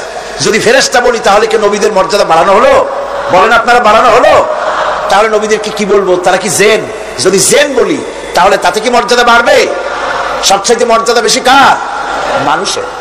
সুতরাং এক শ্রেণীর লোকেরা খামোখাই আলেম নামধারী লোক, অথচ নবীকে মানুষ বলতে রাজি না। কোরআনে কারীম সাফ করে আল্লাহ পাক পরিষ্কার করে বলেছেন, কুল ইন্নামা আনা বাশারুম মিসলুকুম ইউহা ইলাইয়া আন্নামা ইলাহুকুম ইলাহুন ওয়াহিদ। নবী বলুন, আমি তোমাদের মতো মানুষ, আমার উপরে ওহী আসে। ইন্নামা আনা বাশারুম মিসলুকুম, তোমাদের মতো মানুষ। একটু ভালো করে বিষয়টা বোঝেন। আরো বলেছি আমি, আজকে আবার স্মরণ করায় দেই। আল্লাহ শিখাই দিচ্ছেন, বলুন আমি তোমাদের মতো মানুষ, ফেরেশতা নই, জিন নই, আমার কাছে ওহী আসে। পার্থক্য এখানে। তবে আরো পার্থক্য আছে, সেটা হচ্ছে আমরা হচ্ছি সাধারণ মানুষ, নবীরা হচ্ছেন অসাধারণ মানুষ। সুবহানাল্লাহ। আমরা হচ্ছি মানব, রাসূল আল্লাহর পয়গম্বর হচ্ছেন মহামানব। কথা বুঝে আসছে? তার মানে হলো আমরা সাধারণ মানুষ। সাধারণ মানুষেরা গুনাহ করতে পারে, ভুল করতে পারে, সব রকমের গুনাহ করতে পারে। নবীরা কোনো গুনাহ করতে পারেন না। আল্লাহ পাক তাদের দিয়ে গুনাহ করান না। আল্লাহ পাক ফেরেশতা দিয়ে, আপন কুদরত দিয়ে নবীদেরকে হেফাজত করেন। সুবহানাল্লাহ। সুতরাং এই কথা বিশ্বাস করতে হবে, সমস্ত নবীরা হচ্ছেন মানুষ। নবীদের আদর্শই কেবলমাত্র আদর্শ, সেই আদর্শকেই গ্রহণ করতে হবে, তাকেই একমাত্র নেতা হিসাবে গ্রহণ করতে হবে। আমার নেতা বলতেও রাজি না। মুশকিল কি এক জায়গায়? কয় যে নেতা বলা যাবে না কেন? কয় যে ওই যে মানুষেরা বলে, স্লোগান দেয়, আমার নেতা, তোমার নেতা, অমুক তমুক, হ্যান ত্যান। তো এগুলির সাথে নবীরে মিশানো, এটা ঠিক না। আচ্ছা, নবীরে নেতা কব না, কবটা কি? নবী কি হয় নেতা হবে, না হয় অনুসারী হবে, এর বাইরে তো কিছুই নাই। হয় ইমাম, না হয় মুক্তাদি। বাইরে কি? বাইরে তো নাই কিছু। সুতরাং নবী কি মুক্তাদি হবে? নবী কি অনুসারী হবে? নিশ্চয়ই হাজার বার নবী হচ্ছেন ইমাম, নবী হচ্ছেন নেতা। আমরা যখন আরবিতে বলি, ওনারা নিজেরাও আরবিতে বলেন, তখন কোনো আপত্তি হয় না। আল্লাহুম্মা সাল্লি আলা সাইয়্যিদিনা মুহাম্মদ। সাইয়্যিদিনা মানে হচ্ছে আমাদের লিডার, আমাদের নেতা। সাইয়্যিদিনা যখন বলে তখন আপত্তি করে না, কিন্তু আমাদের নেতা বললেই আপত্তি করেন। বাংলা ভাষা, বাংলাদেশি মানুষ হইয়া বাংলা ভাষার প্রতি গভীর জ্ঞান দেখলে দুঃখই হয়। বন্ধুগণ, মনে রাখতে হবে, নবী হচ্ছেন মাসুম, বেগুনাহ এবং নেতা, আর মুহাম্মদ সাল্লাল্লাহু আলাইহি ওয়াসাল্লাম হচ্ছেন বিশ্ব নেতা, এটা কোনো সন্দেহ নাই। এই নবীর অনুসরণ করতে হবে। সিদ্দিকিন হচ্ছে সত্যকে যারা উদার, উন্মুক্ত, অকুণ্ঠ চিত্তে, দ্বিধাহীন ভাবে যারা গ্রহণ করেছে, এর বিপরীত যারা করেই নাই, তারাই হচ্ছেন সিদ্দিকিন। হযরত, যেমন একটা দৃষ্টান্ত, হযরত আবু বকর সিদ্দিক রাদিয়াল্লাহু তাআলা আনহু, মেরাজ থেকে হুজুর ফিরে এসেছেন সকালবেলা, ফজরের নামাজ পড়ে বসেছেন কাবা শরীফে, তিনি বসে আছেন। তো তখন আবু জাহেল এসে বলছে, মুহাম্মদ সাল্লাল্লাহু আলাইহি ওয়াসাল্লাম, প্রত্যেক দিনই তো নতুন নতুন কথা কও, আজকে কোনো নতুন কথা আছে? হুজুর বললেন, হ্যাঁ নতুন কথা আছে। কি? বলে, এই তো শেষ রাত্রে জিবরাইল আসছিল, আমারে নিয়ে গেল বাইতুল মুকাদ্দাসে, জেরুজালেমে গিয়ে নামাজ পড়লাম, ওইখান থেকে মহাকাশ পাড়ি দিলাম, 7 আকাশ পাড়ি দিলাম, সিদরাতুল মুনতাহা গেলাম, আরশে আজিম ভ্রমণ করলাম, আল্লাহর সাথে কথা কইলাম, জান্নাত জাহান্নাম দেখলাম, তারপরে আবার এই আয়েশা নামাজ পড়িয়া তোমাদের সাথে কথা বলতেছে। আবু জাহেল কয় যে, খাইস যাও, মাথাটা একটু ভালো ছিল, এখন তাও সর্বনাশ হয়ে গেছে। কয়, মুহাম্মদ সাল্লাল্লাহু আলাইহি ওয়াসাল্লাম, তুমি যা বললা এই কথাটা আমি কি হুবহু মানুষের কাছে বলবো? হুজুর বলছেন, অবশ্যই বলো গিয়ে। আবু জাহেল চিন্তা করলো, দিস ইজ দ্য মোমেন্ট, এটাই হলো আসল সুযোগ পেয়ে গেছে মানুষকে বিভ্রান্ত করার জন্য। সবার আগে ছুটে চললো হযরত আবু বকর রাদিয়াল্লাহু তাআলা আনহুর বাড়িতে, যে বলছেন, আবু বকর শুনেছো বলে কি? মুহাম্মদ সাল্লাল্লাহু আলাইহি ওয়াসাল্লাম এই রকমের কথা বললো, বেচারার মাথাটা যাও ভালো ছিল, শেষ। হুজুর বলছেন, আবু জাহেল, আমার রাসূল কি এরকম বলেছেন? আবু জাহেল বলছে, আমার নিজ কানে শুনে আসলাম, এখনো তিনি সেখানে বসা। হযরত আবু বকর বলেন, আবু জাহেল, আমার আল্লাহর নবী তিনি যদি এরকম কথা বলে থাকেন, তাহলে আমি কোনো সন্দেহ পোষণ করি না, অবশ্যই আল্লাহ রাব্বুল আলামিনের হাবিব যা বলেছেন তা সত্য। হযরত আবু বকর রাদিয়াল্লাহু তাআলা আনহু মসজিদে হারামে আসলেন, হুজুরকে জিজ্ঞেস করলেন, হুজুর, আবু জাহেল আমাকে এই সব কথা বললো, এগুলি কি ঠিক? হুজুর বললেন, হ্যাঁ। তিনি ঘটনা বয়ান করলেন। হযরত আবু বকর বললেন, হে রাসূল, আপনি যা বলেছেন সত্য বলেছেন, আপনার মেরাজ ঠিক হয়েছে, সঠিক হয়েছে, সন্দেহ নাই। হুজুর বলেন, আবু বকর, তুমি তো শুধু আবু বকর নাও, তুমি সিদ্দিক। সত্যকে যারা অকুণ্ঠ চিত্তে, অকুণ্ঠ চিত্তে, দ্বিধাহীন ভাবে যারা সত্যের সামনে মাথা নত করেছে, গ্রহণ করে নিয়েছে, দ্বিমত পোষণ করে নাই, কোন রকমের দুষ্টবুদ্ধির আশ্রয় গ্রহণ করেনি, উল্টাপাল্টা করেনি, এই সমস্ত মানুষেরই হলো সিদ্দিক। আর এদের দলকেই সিদ্দিকিন বলা হয়। তাহলে নবীয়িন, সিদ্দিকিন, এনারা হচ্ছেন নেয়ামত প্রাপ্ত। 3 নম্বরে হচ্ছে শুহাদা, সত্যকে যারা যারা সত্যের সাক্ষী দিয়েছে, সত্যের সাক্ষ্যদাতা। সত্য হচ্ছে ইসলাম। সত্য কি? ইসলাম। সত্য হচ্ছে আল্লাহ, সত্য হচ্ছে নবী, সত্য হচ্ছে কোরআন, সত্য হচ্ছে হাদিস। এই মহাসত্যকে যারা স্বীকৃতি দিয়েছে, নিজেদের কথা দিয়ে, কাজ দিয়ে, ধন দিয়ে, সম্পদ দিয়ে, এমনকি নিজের জীবনটা এই রাস্তায় বিলিয়ে দিয়ে মহাসত্যের চিরস্থায়ী সাক্ষী দিয়ে দুনিয়া থেকে যারা বিদায় হলেন ওনারা হচ্ছেন শহীদ। আজ রাস্তাঘাটে শহীদ হয়, যার তার নামের আগে শহীদ বসায় দেয়। শহীদ এত সোজা জিনিস নয়। আল্লাহর রাস্তায়, ধর্মের জন্য, ইসলামের জন্য, আল্লাহর জন্য, কোরআনের জন্য, রাসূলের জন্য যারা জীবন দেন তারাই হচ্ছে শহীদ। এই শহীদদের মর্যাদা আল্লাহ রাব্বুল আলামিন এত বেশি মর্যাদা দান করেছেন। শহীদদের মর্যাদা আল্লাহ পাক দিয়েছেন, কিয়ামতের দিন শহীদদের কোনো বিচার করা হবে না। আল্লাহ রাব্বুল আলামিন শহীদদেরকে বিনা বিচারে জান্নাত দিয়ে দিবেন। শহীদের বিশাল মর্যাদা, বিরাট মর্যাদা। এই শহীদ শাহাদাতের তামান্না প্রত্যেক মুসলমানের ভিতরে থাকতে হবে। হুজুর বলেছেন শহীদি মওতের যন্ত্রণা পিঁপড়ায় কাটার যন্ত্রণার চাইতে বেশি কিছু নয়। শাহাদাত হচ্ছে এপারে মওত আর ওপারে আল্লাহর সঙ্গে দেখা হয়ে যাবে। শহীদি মওত হচ্ছে আল্লাহর সঙ্গে দেখা করার একটা সেতু বন্ধন, একটি সেতু, একটি ব্রিজ, একটা পুল, একটা সাঁকো। এপারে দুনিয়া, ওপারে আল্লাহ পাকের সঙ্গে দেখা হবে। সুবহানাল্লাহ। ভাইরা, ইসলামের জন্য যারা জীবন দিলেন, যারা শাহাদাত বরণ করলেন, তারা জাতির সম্মানের পাত্র। সেই সম্মান, সেই মর্যাদা আল্লাহ রাব্বুল আলামিন শহীদদের প্রদান করেছেন। হযরত আব্দুল্লাহ জুলবাজাদাইন, যার কথা বুখারীতে লেখা হয়েছে, সুবহানাল্লাহ। যুবক মানুষ ইসলাম কবুল করেছেন। ইসলাম কবুল করতে গিয়ে বাড়ি ঘর, জায়গা জমি কিছুই ছিল না। ছোট্ট অবস্থায় বাবা মারা গেছে, চাচার ঘরে লালিত পালিত হচ্ছিলেন। এরপরে রাসূলের প্রতি ঈমান আনবেন, চাচার ভয়তে পারেন না। হুজুর হিজরত করলেন। আব্দুল্লাহ, তার নাম ছিল আব্দুল উজ্জা। তিনি চলে গেলেন চাচার কাছে। চাচা গো, মুহাম্মদ সাল্লাল্লাহু আলাইহি ওয়াসাল্লাম আল্লাহর নবীর ব্যাপারে তোমার মত কি? তিনি বলেন আমারও তো তাই মনে হয়। যদি তাই মনে হয় তার উপর ঈমান আনবেন কিনা? চাচা বলে না, কখনো ঈমান আনবো না।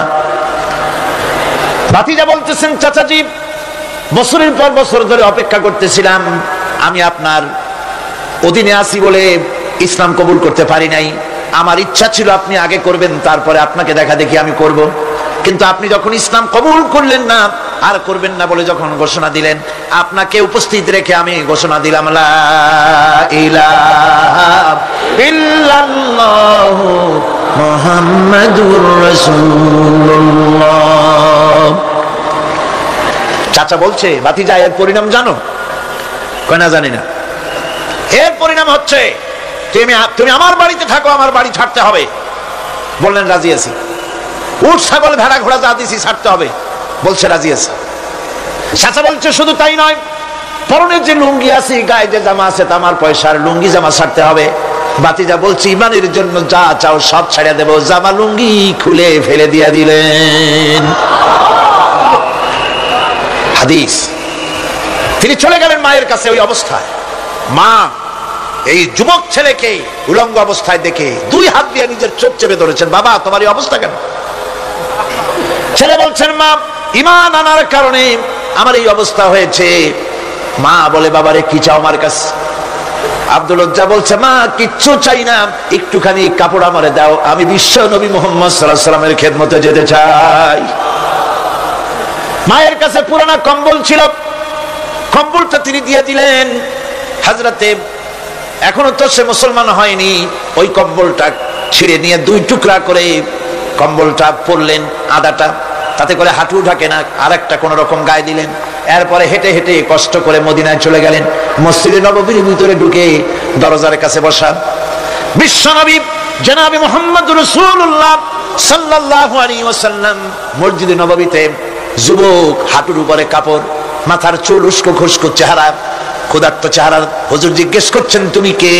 তিনি বললেন, আমার নাম আব্দুল উজ্জা। তোমার এই অবস্থা কেন? তিনি বললেন, হুজুর ঈমান আনার জন্য বাড়ি ঘর, জায়গা জমিন, উট বাছুর সব হারাইছি, এমনকি পরনের লুঙ্গিও আমার দেয় নাই, মায়ের কম্বলটা ছিড়িয়ে এনেছি। নবীজি আসহাবে সুফফার ভিতরেই তাকে বসতে দিলেন, তাকে থাকতে দিলেন, আর বললেন তারে কোরআন শরীফ শিখাবা। আব্দুল উজ্জাকে হুজুর বললেন তোমার নাম উজ্জা নয়, তোমার নাম আব্দুল্লাহ। হাদিস শরীফে এসেছে আল্লাহর কাছে দুইটা নাম বেশি প্রিয়, একটা হচ্ছে আব্দুল্লাহ আর একটা হচ্ছে আব্দুর রহমান। মুসলমান হলেন, এরপরে আসহাবে সুফফার মধ্যে বসে আছেন, কোরআন শরীফ জোরে জোরে তেলাওয়াত করেন। আসহাবে সুফফা রাসূলের কাছে নালিশ করলেন, অভিযোগ করলেন, হুজুর এই আব্দুল্লাহর কোরআন শরীফ এত জোরে পড়ে, তার চিল্লানির জ্বালায় আমরা বিশ্রাম করতে পারি না। নবীজি বললেন সাহাবীরা আব্দুল্লাহকে বেশি করে চিল্লাইতে দাও, বাধা দিও না, কারণ তার ঈমান বড় দামের ঈমান হয়েছে, ঈমান আনতে গিয়ে কিছু আনতে পারে নাই, তাকে বাধা দিও না, প্রাণ ভরে চিল্লাইতে দাও, জোরে জোরে পড়তে দাও। ইতিমধ্যে তাবুকের যুদ্ধের রণদামামা বেজে উঠেছে। রোমান সৈন্যরা হুজুরের সঙ্গে যুদ্ধ করবে, জিহাদ করবে, ইসলামকে পরাজিত করার জন্য তারা আক্রমণের প্রস্তুতি নিল। নবীজি রোমানদের সঙ্গে লড়াই হবে বলে সাহাবায়ে কিরামদের কাছে সাহায্য চাইলেন, যার কাছে যা আছে অস্ত্রপাতি জমা করো, টাকা দাও, পয়সা দাও। সবাই মিলে দিতে লাগলেন। দিতে দিতে মহিলারা গলার হার, নাকের ফুল, কানের দুল হুজুরের সামনে স্তূপ হয়ে গেছে, টাকা করি, সোনা দানা সব শুদ্ধ। হুজুর বলছেন সাহাবীরা সবাই তো সব জিনিস দিলে, আমার আবু বকর রে দেখি না কেন? হযরত আবু বকর রাদিয়াল্লাহু তাআলা আনহু একটা পিলারের আড়ালে দাঁড়ানো ছিলেন। হুজুরের ডাক শুনে তিনি আসলেন, হাতে ছোট্ট একটা থলি, চোখে পানি। থলিটা হুজুরের হাতে তুলে দিলেন, হুজুর থলি ছাড়লেন, দেখা গেল কয়েকটা দিরহাম আর কয়েক কেজি গম, আর কিছু নাই। হুজুর তাকালেন, দেখছেন আবু বকর রাদিয়াল্লাহু তাআলা আনহুর চোখের পানিতে দাড়ি ভিজে ভিজে পড়তেছে। হুজুর বললেন আমার সাহাবীরা আজ তোমরা সকলে মিলে যে দান করেছো, সেই দানের তুলনায় আবু বকর যে দান করেছে আল্লাহ রাব্বুল আলামিনের কাছে তার বেশি মূল্য হয়েছে। মনের মধ্যে অনেকের প্রশ্ন জাগলো, কেমন করে তা হলো, আমরা এত এত দিলাম। হুজুর জিজ্ঞেস করলেন, ও সাহাবী তুমি কত দিয়েছো, বাড়ি কত আছে? তিনি বললেন এত দিছি, এত আছে। তুমি কত দিয়েছো, কত রেখে এসেছো? প্রত্যেকে এরকম বলল। হযরতে ওসমান, হযরতে ওমর, হযরতে আলী রিদওয়ানুল্লাহ তাআলা আলাইহিম আজমাইন তারাও বললেন অর্ধেক এনেছি, অর্ধেক থুয়ে আসছি, 2 ভাগ এনেছি, 1 ভাগ রেখে আসছি। সব শেষে নবীজি হযরত আবু বকর রাদিয়াল্লাহু তাআলা আনহুকে প্রশ্ন করলেন, আবু বকর তুমি কি এনেছো আর বাড়ি কি রেখে এসেছো? হযরত আবু বকর বলেন, ইয়া রাসূলুল্লাহ, ইয়া হাবিবাল্লাহ, আমার বাড়িতে জাগতিক সম্পদ বলতে যা বুঝায় সবটুকু এনে নবীজির কদম মোবারকে দান করে দিয়েছি। আবু বকরের ঘরে এখন আল্লাহ আর তার রাসূল ছাড়া কোনো জিনিস বাকি নাই, যা ছিল সব এনেছি। হুজুর জিহাদে রওনা হলেন 30,000 সৈন্য সাথে, 30 সহস্র সৈন্য নিয়ে নবীজি তাবুকের দিকে চললেন। পথের মধ্যে হযরত আব্দুল্লাহ এসে হুজুরের সামনে দাঁড়ায় গেছেন। আব্দুল্লাহ এসে বলেন, ইয়া রাসূলুল্লাহ একটু দাঁড়ান। এই জিহাদে মেয়ে লোক পুরুষেরা সাহাবীরা সবাই প্রাণ ভরে দান করলো, কিন্তু আমি এমন এক বান্দা আল্লাহর কিছুই দিতে পারলাম না। আমার তো দেওয়ার মতো কিছুই নাই হুজুর, আমার দেওয়ার মতো কিছুই নাই, তবে আমি আপনার কাছে দোয়া চাই, আপনি দোয়া করুন আমি যেন এই যুদ্ধে, এই জিহাদের ময়দানে আমি যেন শহীদ হতে পারি। নবীজি বললেন একটু বাকল নিয়ে আসো গাছের। একটা গাছের বাকল আনা হলো। এই বাকলটা হুজুর নিজ হাতে আব্দুল্লাহর হাতে বাঁধা দিলেন আর বললেন, রব্বুল আলামিন আমি আব্দুল্লাহর রক্ত কাফিরদের জন্য হারাম করে দিলাম। হযরত আব্দুল্লাহ কেঁদে জারজার হয়ে যাচ্ছেন, বলছেন, ইয়া রাসূলুল্লাহ আমি চাইলাম শহীদ হব আর আপনি আমার রক্তকে কাফেরদের জন্য হারাম করে দিলেন। হুজুর বলেন, আব্দুল্লাহ রে, এখন যদি তোমার মৃত্যু জ্বরের ভিতর হয়, আল্লাহ রাব্বুল আলামিন তোমারে শাহাদাত নসিব করে দিবেন। তাবুকের ময়দানে হুজুর চলে গেলেন। কয়েকদিন পরে খবর আসলো হুজুরের কাছে, আব্দুল্লাহ কয়েকদিন জ্বর ভোগ করে আব্দুল্লাহ মারা গিয়েছেন। হুজুর বললেন তার জানাজার ব্যবস্থা করো, কাফন দাফনের ব্যবস্থা করো। ব্যবস্থা হয়ে গেল। রাতের বেলায় দাফন হবে। একজন লোক কবরের কাছে দাঁড়ায় টিম টিম করে একটা আলো নিয়ে দাঁড়ায় আছে, আর একজন লোক কবরের ভিতরে নেমেছেন। 2 ব্যক্তি লাশ দুই হাতে উঁচু করে নিয়ে আসতেছেন কবরের কাছে। যিনি কবরের ভিতরে দাঁড়ানো তিনি বলতেছেন, লাশ বহন করে তোমরা যে দুইজন আনতেছো, লাশের সাথে খবরদার বেয়াদবি করো না, তোমাদের ভাইয়ের সঙ্গে আদব করো। এই বলে কবরের ভিতরে যিনি দাঁড়িয়েছিলেন তিনি লাশটারে ধরলেন। কবরের ভিতরে দাঁড়িয়ে যিনি লাশ ধরেছেন, লাশকে কবরে শোয়াই দিয়েছেন, তিনি আর কেউ নন, তিনি বিশ্ব নবী মুহাম্মদুর রাসূলুল্লাহ। নিজের হাতে হযরত আব্দুল্লাহকে শোয়াই দিলেন। লাশ বহন করে যে দুইজন আনলেন, তার একজন হলেন হযরত আবু বকর আর একজন হযরত ওমর রাদিয়াল্লাহু তাআলা আনহুমা। আর আলো নিয়ে যিনি দাঁড়িয়েছেন টিম টিম করে জ্বলতেছেন, তিনি হযরত বেলাল। কবরের ভিতরে হযরত আব্দুল্লাহকে শুইয়ে দিয়ে উপরে মাটি দিয়ে নবীজি কবরের দুই দিকে হাত দিয়া আল্লাহ রাব্বুল আলামিনের দরবারে ফরিয়াদ তুললেন, রব্বুল আলামিন, আমি আজকে সন্ধ্যা পর্যন্ত এই আব্দুল্লাহর প্রতি রাজি ছিলাম, খুশি ছিলাম, আল্লাহ গো তুমি আব্দুল্লাহর প্রতি রাজি হয়ে যাও। হযরত ইবনে মাসউদ রাদিয়াল্লাহু তাআলা আনহু পাশে দাঁড়ানো ছিলেন, চিৎকার দিয়ে কেঁদে কেঁদে বললেন, আয় আল্লাহ তাআলা, এই কবরের ভিতরে আজকে আব্দুল্লাহর লাশটা না হইয়া যদি আমার লাশ হতো, আমার ভাগ্যটা খুলে যেত। শহীদের মর্যাদা আল্লাহ পাকের কাছে সব থেকে বেশি। এই শহীদের পথ নিয়ামত প্রাপ্তদের পথ। যারা নিয়ামত পেয়েছে পৃথিবীতে, নবীজিন, সিদ্দিকিন, শুহাদা, এরাই হচ্ছেন নিয়ামত প্রাপ্ত। আল্লাহর রাস্তায় জীবন দেওয়ায় যে মজা, পৃথিবীতে আর কোনো কিছুতে সেই মজা নাই। হযরত ওমর রাদিয়াল্লাহু তাআলা আনহু দোয়া করতেন, আল্লাহুম্মা রযুকনি শাহাদাতান ফি সাবিলিক ওয়াজআল মাউতি ফি বালাদি রাসূলিক। আয় আল্লাহ, তুমি আমাকে শাহাদাতের মত আমাকে দান করো। শাহাদাতের তামান্না প্রত্যেকটি মুসলমানের ভেতরে থাকতে হবে। শহীদ হওয়া যাবে ইসলামের জন্য। সময় হয়তো আসতে পারে, হয়তো এমন সময় আসতে পারে যখন কোরআনের মর্যাদাকে টিকে রাখার জন্য, সুন্নতে নববীকে টিকে রাখার জন্য জান দেওয়া লাগতে পারে। তখন কি আপনারা জীবন দিতে পারবেন?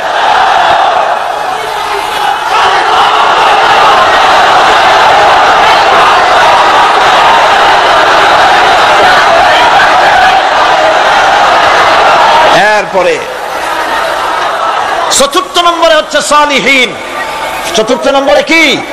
সালিহিন। সালিহিন হচ্ছে জীবনের প্রত্যেকটি ক্ষেত্রে যারা একনিষ্ঠভাবে আল্লাহর বিধান পালন করেছেন, যারা পুণ্যের সাথে সুদৃঢ় থেকেছেন, যারা অটল থেকে পুণ্যের সাথে হকের সাথে অটল থেকেছেন, কোন অবস্থাতেই ইসলামী আদর্শের বিরুদ্ধাচরণ করেনি, তারাই হচ্ছেন সালিহিন। ইসলামের আদর্শ ছাড়ে নাই, পরিত্যাগ করে নাই, জীবনের সবকিছুর বিনিময় এটাকে আঁকড়ে ধরে থেকেছেন, ইসলামী আদর্শের পরিপন্থী কিচ্ছু করেন নাই। এরা হচ্ছেন সালিহিন। আলহামদুলিল্লাহ। আল্লাহর অনুগ্রহ প্রাপ্ত কয় শ্রেণী? 4 শ্রেণী। নবীজিন, সিদ্দিকিন, শুহাদা, সালিহিন, এই 4 শ্রেণীর লোকেরাই হচ্ছে নিয়ামত প্রাপ্ত। আমরা বলেছি, সিরাতাল্লাযীনা আন'আমতা আলাইহিম গায়রিল মাগদুবি আলাইহিম ওয়ালাদ-দাল্লিন। নিয়ামত প্রাপ্তদের পথ চাই, অনুগ্রহ প্রাপ্তদের পথ, আর অভিশপ্ত পথভ্রষ্টদের পথ আমরা চাই না, আমরা পরিহার করে চলবো। এটা একটু ওয়াদাও বটে। যারা অভিশপ্ত, যারা পথভ্রষ্ট, ওরা কারা? মাগদুব এবং দল্লিন। মাগদুব হচ্ছে অভিশপ্ত, দল্লিন হচ্ছে পথভ্রষ্ট। দুনিয়ার সমস্ত মুফাসসিরিন, মুহাদ্দিসিন সব একমত, মাগদুব হচ্ছে ইহুদিরা। মাগদুব কারা? বলেন না কারা? আর দল্লিন, অভিশপ্ত কারা? খ্রিস্টানেরা। বলেন কারা? একটুখানি জোরে সোরে দরুদ শরীফ পড়েন। সালাতুন ইয়া রাসূলুল্লাহ আলাইকুম, সালামুন ইয়া হাবিবাল্লাহ আলাইকুম। জোরে পড়েন।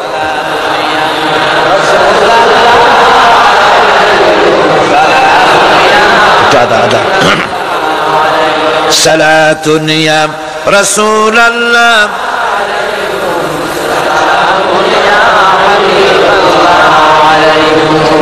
ভাইরা ইহুদিদের অভিশপ্ত হওয়ার কারণটা কি? আল্লাহ রাব্বুল আলামিন বলেন, শোনো কারণ কি।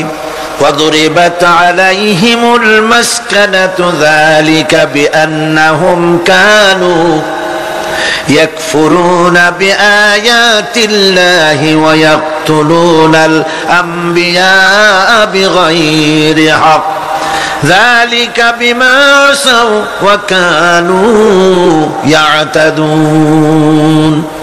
তাদের উপর দারিদ্র এবং অসহায়তার অভিশাপ বর্ষিত হয়েছে। এর কারণ হলো তারা আল্লাহ পাকের আয়াতকে অস্বীকার করেছে, তারা অকারণে আল্লাহর নবীদেরকে হত্যা করেছে এবং প্রত্যেকটি ব্যাপারে আল্লাহর শরীয়তের সীমা লঙ্ঘন করেছে। যুরিবাত আলাইহিমুল যিল্লাতু ওয়াল মাসকানা ওয়া বাউ বিগাদাবিন মিনাল্লাহ। আল্লাহ পাক বলেছেন, চিরকাল ইহুদিরা অভিশপ্ত, তাদের কোনো আবাসস্থল হবে না, সারা জীবন ঘুরে বেড়াবে। আপনারা বলবেন, কই ঘুরে বেড়ায় না তো, তাদের তো জায়গা হয়েছে জেরুজালেমে, ইসরায়েলে, সেখানে তারা জায়গা করে নিয়েছে। তাহলে এটা কেমন হলো? এটা এইভাবে হয়েছে, ওখানে তাদেরকে প্রতিষ্ঠিত করেছে আমেরিকা, ঠিক কিনা? আল্লাহ পাক কোরআন শরীফের মধ্যে বলেছেন, যদিও মানুষের সাহায্যে কোনো জায়গায় তাদেরকে আল্লাহর ইচ্ছায় অথবা মানুষের সাহায্যে কোথাও যদি জায়গা হয়, অপমানের জীবন যাপন করতে হবে সারাটা জীবন, কিয়ামত পর্যন্ত দুঃখে দুঃখে মরতে হবে, দেশে দেশে ঘুরে বেড়াতে হবে ভিক্ষুকের মতো। সে অবস্থাই হয়েছে। আমেরিকা ওদের উপর থেকে হাত উঠায় নিক, মধ্যপ্রাচ্যের আজকের বিষ ফোড়া ইসরায়েল, আমেরিকা যদি তাদের রুবুবিয়াতে প্রতিপালনের হাতটা উঠায় নেয়, তাহলে আরব দেশে যত লোক আছে যুদ্ধ করা লাগবে না, এক পাশে গিয়ে পেশাব করলে ভাসিয়া লোহিত সাগরে চলে যাবে। সুতরাং এই ইহুদিদের পথ অনুসরণ করা যাবে না। ইহুদিরা অপরাধ করছিল কি? একটু আগেই বললাম, তারা আল্লাহর আয়াতকে অস্বীকার করেছে, তারা নবীদেরকে হত্যা করেছে, এটাই হলো তাদের অপরাধ। তারা শরীয়তের ব্যাপারে বাড়াবাড়ি করেছে। আর খ্রিস্টানরা, তাদের অপরাধ কি? তাদের অপরাধ হচ্ছে তারা আল্লাহর বিধানের উপরে তারাও বাড়াবাড়ি করেছে। তারা নিজেদের আল্লাহর বিধান বাদ দিয়ে নিজেদের মন গড়া জীবন যাপন শুরু করেছে। তারা ঈসা আলাইহিস সালামকে আল্লাহর ছেলে বানাইছে, তারা মদ খায়, তারা জিনা করে, তারা শুকর খায়, তাদের উপরে শরীয়তকে সম্পূর্ণ গুণাঙ্গুল দেখায়া তারা মুশরিকের চাইতেও খারাপ হয়ে গিয়েছে, ঠিক কিনা? এরা হিন্দুরা কখনো বলে না যে আল্লাহর ছেলে মেয়ে আছে, বলে নাকি? কিন্তু ওরা আল্লাহর ছেলে বানাইছে, মেয়ে বানাইছে, বউ বানাইছে। নাউযুবিল্লাহ।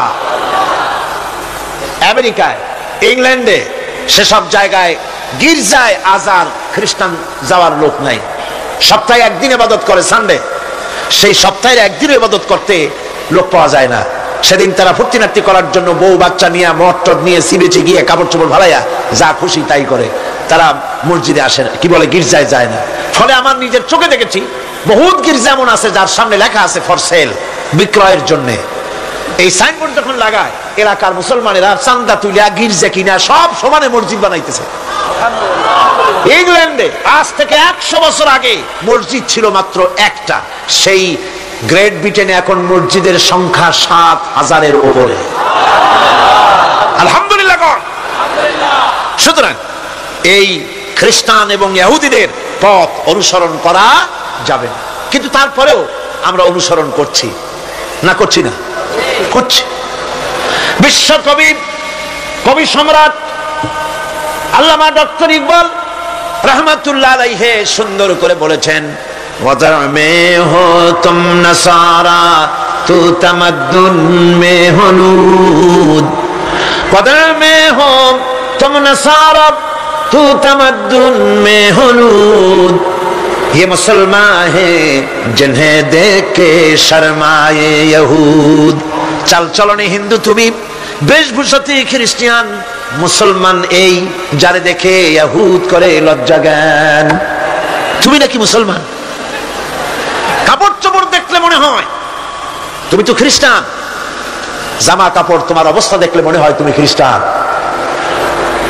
তোমার ওঠা বসা, বিয়ে শাদী, সংস্কৃতি দেখলে মনে হয় তুমি হিন্দু,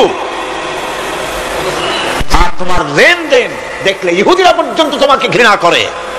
কথা ঠিক কিনা? কথা ঠিক কিনা? এই হলো মুসলমানদের অবস্থা। সুতরাং আল্লাহ পাক বলছেন ইহুদিদেরকে ছাড়তে হবে, খ্রিস্টানদের অনুকরণ ছাড়তে হবে।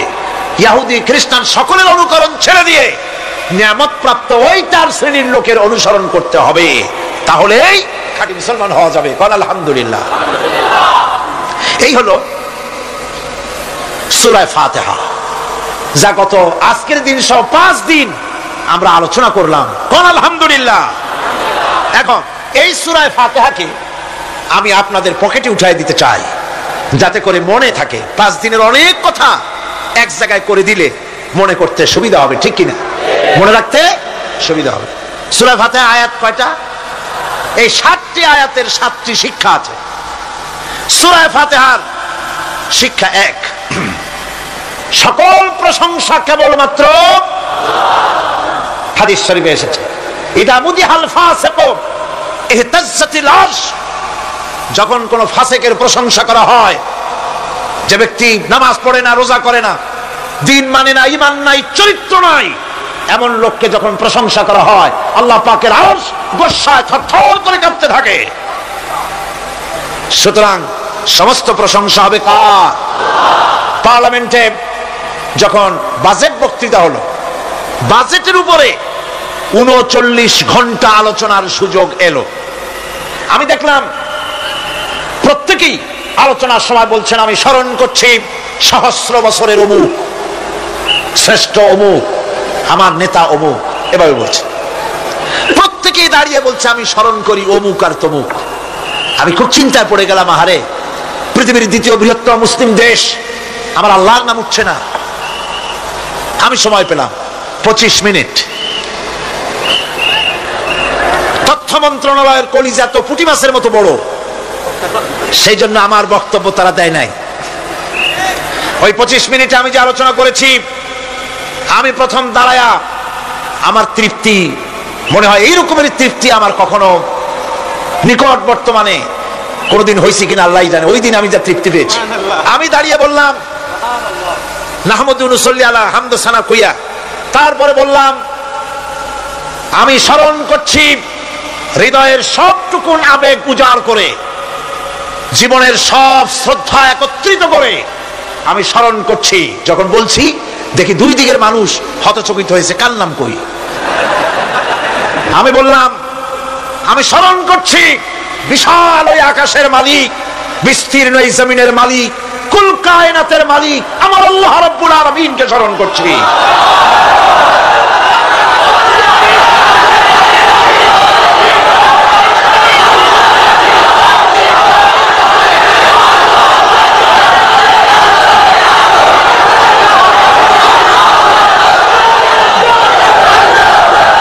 সুতরাং আমি দারুণ তৃপ্তি পেয়েছি। আপনাদেরকেও বলি, প্রশংসা হবে কেবলমাত্র আল্লাহ পাকের। প্রশংসা কার? আর প্রশংসা হবে বিশ্ব নবী জনাবে মুহাম্মদ রাসূলুল্লাহ সাল্লাল্লাহু আলাইহি ওয়াসাল্লাম। চিৎকার মেরে সারা জীবন আল্লাহ এবং রাসূলের প্রশংসা করতেই থাকবো ইনশাআল্লাহ। আমাদের করতে হবে, মুসলমানদের দায়িত্ব। আর প্রশংসা করব যারা আমার রাসূলের, আল্লাহর হুকুম মানে আর আমার রাসূলের অনুকরণ যারা করে, তারা আমাদের সম্মানের পাত্র। আলহামদুলিল্লাহ। 2, শেষ বিচারের একমাত্র মালিক হচ্ছেন আল্লাহ পাক। সূরা ফাতিহার 2য় শিক্ষা, শেষ বিচারের দিন, ডে অফ জাজমেন্ট, শেষ বিচারের দিনের মালিককে? একচ্ছত্র অধিপতি আল্লাহ রাব্বুল আলামিন। যেদিন কেউ কথা বলতে পারবে না আল্লাহ পাকের নির্দেশ ছাড়া, সেই হাসরের মাঠের একচ্ছত্র মালিক আল্লাহ পাক। সুপ্রিম কোর্টের সুপ্রিম কোর্ট, সমস্ত জাস্টিসদের জাস্টিস হবেন আল্লাহ সুবহানাহু ওয়া তাআলা। এটা হলো 2য় শিক্ষা, মনে রাখতে হবে। সেদিন আল্লাহ পাক তিনি বিচার করবেন, কঠিন বিচার হবে সেদিন, এটা মনে রাখতে হবে। 3 নম্বরের শিক্ষা হচ্ছে সূরা ফাতিহার শিক্ষা নাম্বার 3, জীবনের সকল ক্ষেত্রে গোলামি, আনুগত্য, দাসত্ব একমাত্র কেবলমাত্র শুধুমাত্র আল্লাহ রাব্বুল আলামিনের। গোলামি কার হবে? চিল্লায়া বলেন, কার হবে? 3। 4 নম্বরে সাহায্য চাইতে হবে কেবলমাত্র কার কাছে? আল্লাহ পাকের কাছে। 5, হেদায়েতের গ্রন্থ হিসাবে গ্রহণ করতে হবে আল্লাহ পাকের কোরআনে কারীমকে। 6, অনুসরণ করতে হবে কেবলমাত্র নবীজিন, সিদ্দিকিন, শুহাদা, সালেহিনদেরকে।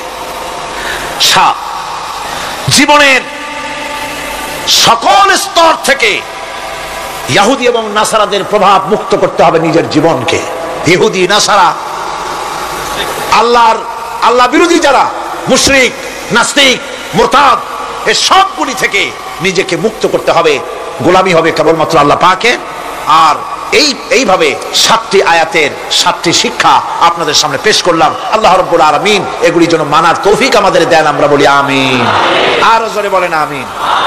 বন্ধুগণ, গায়রিল মাগদুবি আলাইহিম ওয়ালাদ-দাল্লিন আমরা পড়ি, ইহুদি এবং খ্রিস্টানদের পথ অনুসরণ করব না বলি, কিন্তু এই তো 1 জানুয়ারি আসতেছে। 1 জানুয়ারি 1997 সন 31 ডিসেম্বর রাত 12টা 1 মিনিটের সময় বাংলাদেশের শহর সমূহে বাজি পোড়ানো শুরু হয়। কথা ঠিক কিনা? আমি জিজ্ঞেস করতে চাই, এটা কি খ্রিস্টানের দেশ?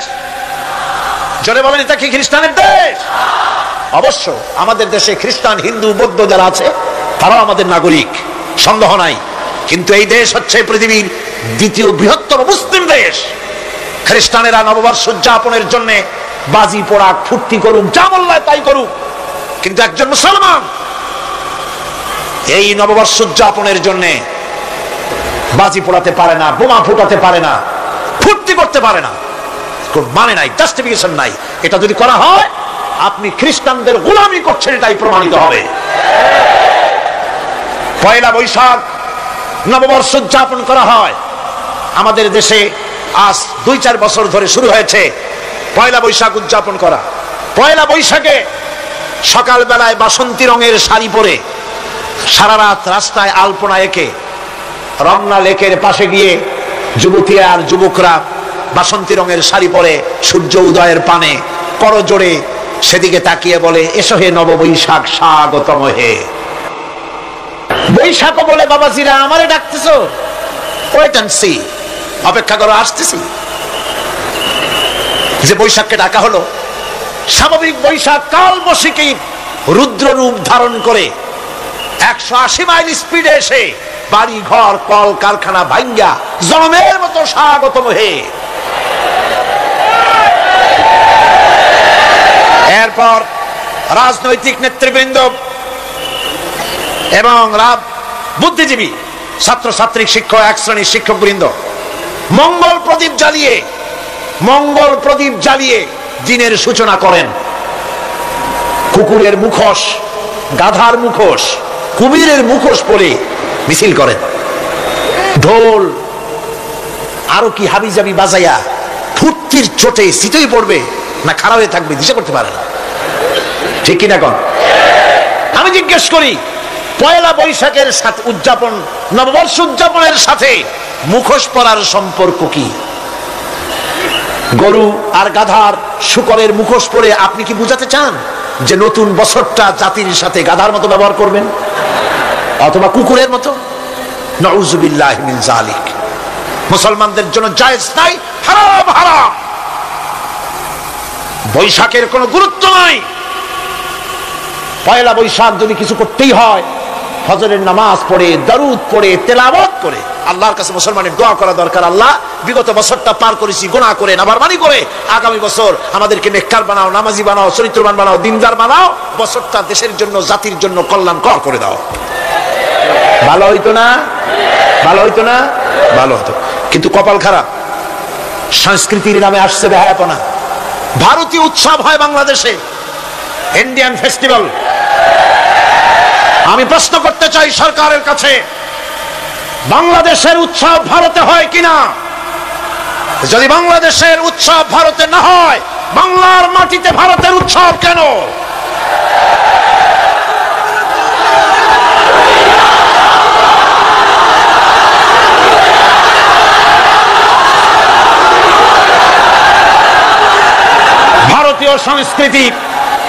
ভারতীয় সংস্কৃতি মুসলমানদের জন্য এইডসের চাইতেও মারাত্মক। ওই সংস্কৃতির সাথে আমাদের কোনো মিল নাই। তেল আর পানি কোনোদিন মিশবে না। আমাদের সংস্কৃতি সম্পূর্ণ আলাদা, ঈমান ভিত্তিক, তাওহীদ ভিত্তিক সংস্কৃতি আমাদের। যুবতী মেয়েদেরকে এনে প্রতিদিন সপ্তাহে সপ্তাহে ডজনকে ডজন শিল্পী আনা হচ্ছে আমাদের দেশে, গায়িকা, নর্তকী। আমাদের দেশের ভাবমূর্তিকে নষ্ট করা হয়েছে, গান বাজনার দিকে উঠে পড়ে লেগে গিয়েছে জাতি। আজ এই জাতির দুর্ভাগ্য কোথায় গিয়ে ঠেকবে আল্লাহ পাক জানেন। আমরা মুসলমান, আমাদের উন্নতি, আমাদের অরুজ, আমাদের জওয়াল, আমাদের উন্নতি আর আমাদের অবনতি কিসে হবে? বিশ্বকবি বলছেন, তুঝে বাতাও তকদীরে উমম ক্যা है, तुझे बताओ तकदीरे उमम क्या है, शमशीरो सना अव्वल ताऊस और बाबाखीर। এসো এ জাতির অগ্রগতি আর উন্নতির ইতিহাস তোমারে শোনাই। এ জাতির হাতে ততদিন ছিল তরবারি, এ জাতির হাতে ততদিন ছিল কোরআন, গোটা পৃথিবী তার পায়ের উপরে চুমা খেয়েছে। আর যেদিন কোরআনের পরিবর্তে জাতির হাতে এসেছে তানপুরা, বেহালা, ঢোল, সারিন্দা, নারিন্দা, সারেগামা, পাদানিসা, তখনই কপাল পুড়েছে জাতির।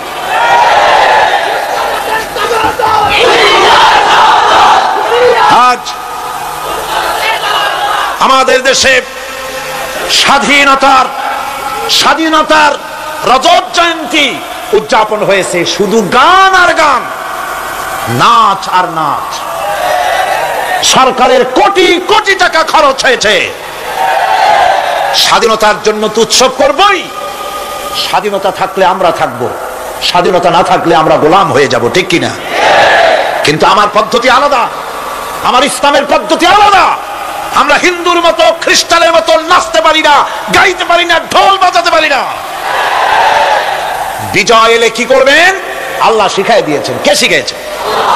আল্লাহ রাব্বুল আলামিন বলেন, ইযা জাআ নাসরুল্লাহি ওয়াল ফাত ওয়া রাআইতান নাসা ইয়াদখুলুনা ফি দীনিল্লাহি আফওয়াজা ফাসাব্বিহ বিহামদি রাব্বিকা ওয়াস্তাগফির ইন্নাহু কানা তাওয়াবা।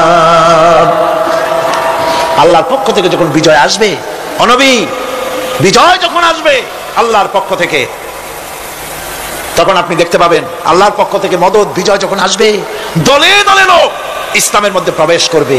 এই বিজয় দেখে আপনি কি করবেন? আপনার জন্য দায়িত্ব তখন, ফাসাব্বিহ বিহামদি রাব্বিকা ওয়াস্তাগফির ইন্নাহু কানা তাওয়াবা। আপনি বেশি করে ইস্তেগফার করুন, বেশি করে তাসবিহ পড়ুন। রাসূল করিম সাল্লাল্লাহু আলাইহি ওয়াসাল্লাম এই সূরা নাযিল হওয়ার পর, ইসলামের চূড়ান্ত বিজয়ের মুহূর্তে এই সূরা যখন নাযিল হলো, রাসূল করিম সাল্লাল্লাহু আলাইহি ওয়াসাল্লাম হাদিস শরীফে এসেছে সারাক্ষণ বেশিরভাগ পড়তেন সুবহানাকা আল্লাহুম্মা ওয়া বিহামদিকা নাস্তাগফিরুকা ওয়া নাতুবু ইলাইক। সুবহানাকা পড়েন, সুবহানাকা আল্লাহুম্মা ওয়া বিহামদিকা নাস্তাগফিরুকা ওয়া নাতুবু ইলাইক। রাসূল করিম সাল্লাল্লাহু আলাইহি ওয়াসাল্লামকে হযরত আয়েশা সিদ্দিকা রাদিয়াল্লাহু তাআলা আনহা জিজ্ঞেস করেছেন, হুজুর আপনি এখন এই দোয়াটা এত বেশি বেশি করতেছেন কেন? হুজুর বলেছেন, এটা আমাকে পড়তে বলা হয়েছে, আমাকে ইস্তেগফার করতে বলা হয়েছে, আমাকে তাসবিহ করতে বলা হয়েছে। অর্থাৎ বিজয়ে বিনয়ী হও। স্বাধীনতা দেন আল্লাহ, টিকায় রাখার মালিকও সে আল্লাহর প্রতি রুজু হতে হবে, মাথা নত করতে হবে। ঢোল বাজায় জাতির স্বাধীনতা রক্ষা করা যাবে না। গান গে নাটক করে ভারতীয় সংস্কৃতির উলঙ্গ বেহায়া নর্তকী এনে বাংলাদেশের স্বাধীনতা রক্ষা করা যাবে না। স্বাধীনতা রক্ষা করতে পারবে ইমানদার, সাহসী সরকার। ইমানদার হতে হবে, সাহসী হতে হবে। স্পষ্ট করে ভারতকে জানিয়ে দিতে হবে, বাংলাদেশের বুকের উপর থেকে ট্রানজিট দেওয়া হবে না, হবে না, হবে না। আমাদের চট্টগ্রামের, এই চট্টগ্রামের পোর্টকে থামুন, চট্টগ্রামের বীর চট্টলার পোর্টকে ভারতের জন্য মুক্ত হতে দেওয়া হবে না। এদেশের লক্ষ লক্ষ মানুষের জীবন যেতে পারে, ভারতকে ট্রানজিট দেব না। ভারতকে ট্রানজিট দেওয়ার অর্থ হলো ভারতের সেনাবাহিনীকে বাংলাদেশকে ওয়েলকাম করা, ভারতের ডেঙ্গু জ্বর তাদের এইডস রোগ বাংলাদেশে আমদানি করা, বাংলাদেশকে ভুটান সিকিমের মতো ভারতের গোলাম বানিয়ে দেওয়া।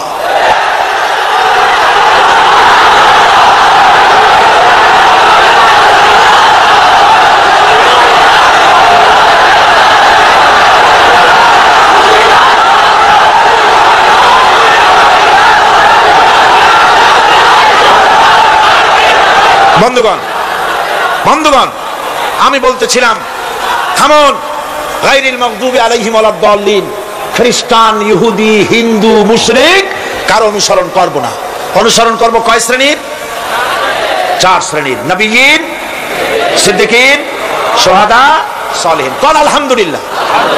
এরপর আমরা মুসলমান, কিন্তু আমাদের বিবাহ অনুষ্ঠান যখন হয়, এই বিবাহ অনুষ্ঠানগুলি আমরা কি মুসলমানদের মতো করি? জবাব চাই, করি? আপনারা যে হলুদ অনুষ্ঠান করেন, শরীয়তের কোন জায়গায় আছে? এই হলুদ অনুষ্ঠান হিন্দুদের কাছ থেকে আমদানি হয়েছে। একটা হলুদ অনুষ্ঠানে যা খরচ হয় তা দিয়ে 6টা বিয়ে করানো যায়। সুতরাং আজ থেকে তওবা করুন, আমরা আর হলুদ অনুষ্ঠান করব না। রাজি আছেন? রাজি আছেন? বিবাহের নামে অপসংস্কৃতির জায়গা আমরা করে দিতে পারি না। যৌতুক যেমন হারাম, গত মাহফিলে বলেছি, মনে আছে না? মনে আছে কিনা? যৌতুক যেমন হারাম। যৌতুক কি আপনারা নেবেন নাকি? মেয়েওয়ালাদের উপরে চাপ সৃষ্টি করবেন না, জায়েজ নাই। মেয়েওয়ালারা যদি ইচ্ছে করে কিছু দেয়, নিবেন। আমি তো আশা করেছিলাম যে সংসদ নেত্রী, প্রধানমন্ত্রী মহিলা, বিরোধী দলীয় নেত্রীও মহিলা, সুতরাং মহিলাদের উপরে তাদের দরদের খাতিরেই তারা যৌতুক বিল উত্থাপন করবেন, কিন্তু তারা করেন নাই। তাদের উচিত ছিল যৌতুককে ঝাঁটা মেরে বঙ্গোপসাগরে ফেলে দেওয়া, ওনারা তা করেন নাই। কিন্তু আমি ইনশাআল্লাহ সংসদে যৌতুক বিল জমা দেব ইনশাআল্লাহ। আমি একা অথবা আমরা 3 জন যাই হই, সংসদে আমি কখনো একাকিত্ব ফিল করি না, কারণ আল্লাহ রাব্বুল আলামিন আমার সাথে আছেন। এই যৌতুক বিরোধী বিল উত্থাপন করে যৌতুক বন্ধ করতে হবে। 2 নম্বরের কথা হচ্ছে, মেয়েওয়ালারা তারাও আবার একটা খারাপ কাজ শুরু করেছেন, সেটা হলো বেশি পরিমাণের মহারানা চাপায় দেওয়া। মহারানা এটা শরীয়ত কোনো বাধ্যে টেনে দেয় নাই। ছেলেপক্ষ যদ্দূর দিতে পারে সেইটা মেয়েওয়ালাদের আন্দাজ থাকা উচিত। অহেতুক যৌতুক, অহেতুক মহারানা চাপায় দিবেন না। এটা একটি ট্র্যাডিশন হয়েছে। 5,55,515 টাকা 1 পয়সা, বাজে কাজ। 11 লক্ষ, হ্যাঁ, যদি ছেলেওয়ালা দেওয়ার মতো হয়, স্ত্রী দেন না, কোনো ক্ষতি নাই। আল্লাহ তো কোরআন শরীফে বলেছেন, তোমার বউরে যদি তুমি পাহাড় সমান সম্পদ দাও, কণা মাত্র ফিরাই নিও না। সুবহানাল্লাহ। আর মহারানার টাকাকে ফরজ রূপী দায়িত্ব হিসাবে আদায় করে দাও। কাজে যে মহারানা আদায় হতে পারে এই রকমের মহারানা দেওয়া উচিত। অতিরিক্ত চাপাই দিবে, দিতে পারবে না, কিয়ামতের দিন ওই পুরুষটাকে আল্লাহর দরবারে জিনা আকারের কাতারে দাঁড়াতে হবে। আমাদের বিবাহ সম্পর্কে এই কথাটা বললাম, মনে রাখবেন, যৌতুক নিবেন না, আর অতিরিক্ত মহারানার বোঝাও চাপাই দিবেন না। তবে যা দিতে পারে সেই রকমই আপনারা দিবেন। এরপরে আর একটা জিনিস আমাদের দেশে চালু আছে, যা হিন্দু খ্রিস্টানদের সঙ্গে মিলে যায়, তা হচ্ছে কোন সম্মানিত লোক মারা গেল, তার জন্য নীরব হয়ে দাঁড়ায় থাকা।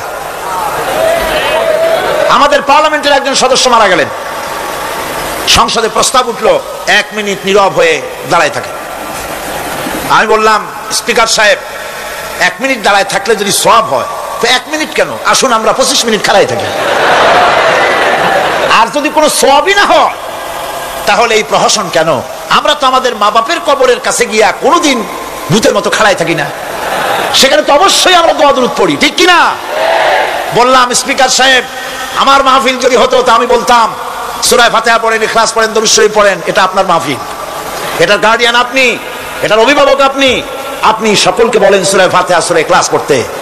মাননীয় সম্মানিত স্পিকার সাথে সাথে বললেন সকলকে, আপনারা ফাতিহা পড়েন, ইখলাস পড়েন, দরুদ শরীফ পড়েন। আলহামদুলিল্লাহ, বললেন আলহামদুলিল্লাহ।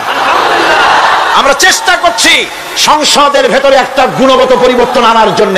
আল্লাহ যেন তৌফিক দান করেন, আমিন। ভাইরা আমার, সুতরাং এই সমস্ত হচ্ছে খ্রিস্টান ইহুদিদের কাস্টমস, তাদের ট্র্যাডিশন, এর সাথে আমাদের কোনো সম্পর্ক নাই। হিন্দুরা খ্রিস্টানেরা কেউ মরে গেলে পরে দাঁড়ায় থাকুক, শুয়ে থাকুক, যেমনি পারে তেমনি করুক, কিন্তু আমি তো মুসলমান, আমি কি জোরে বলেন আমরা কি? ইসলাম যা এলাউ করে না আমরা তা করতে পারি না। এটা যেন আমাদের সকলের মনে থাকে বন্ধুগণ। এরপরে আমি আরজ করতে চাই, আমি মোনাজাতের দিকে এগোচ্ছি, আমি বুঝতে পারছি মানুষের প্রচন্ড কষ্ট হচ্ছে, মা বোনদের, ভাইয়েদের। এরপরে যে কথাটি আমি বলতে চাই সেটা হলো, বাংলাদেশ হচ্ছে ইসলামের ঘাঁটি, ইসলামের দুর্জয় ঘাঁটি। আমাদের এই দেশে আল্লাহর দ্বীন কায়েম করতে হবে, জমিন আল্লাহর। আমি জিজ্ঞেস করতে চাই, এই লক্ষ লক্ষ জনতার কাছে জমিন কার? আমি খুশি হইতে পারলাম না। আপনারা আল্লাহর নামটা কি জোরে নিছিলেন? গায়ে যত শক্তি আছে ওই শক্তি দিয়ে আল্লাহর নামটা নিছিলেন? যদি না নিয়ে থাকেন, সবটা শক্তি নিয়ে আপনারা বলেন জমিন কার? আরো জোরে বলতে হবে, জমিন কার? আকাশ কার? বাতাস কার? এ মানব গোষ্ঠী কার? আইন চলবে কার? সুতরাং আল্লাহর আইনের উল্টা ধর্ম নিরপেক্ষতাবাদ, জাতীয়তাবাদ, পুঁজিবাদ, সমাজতন্ত্র মানি না, মানি না, মানি না।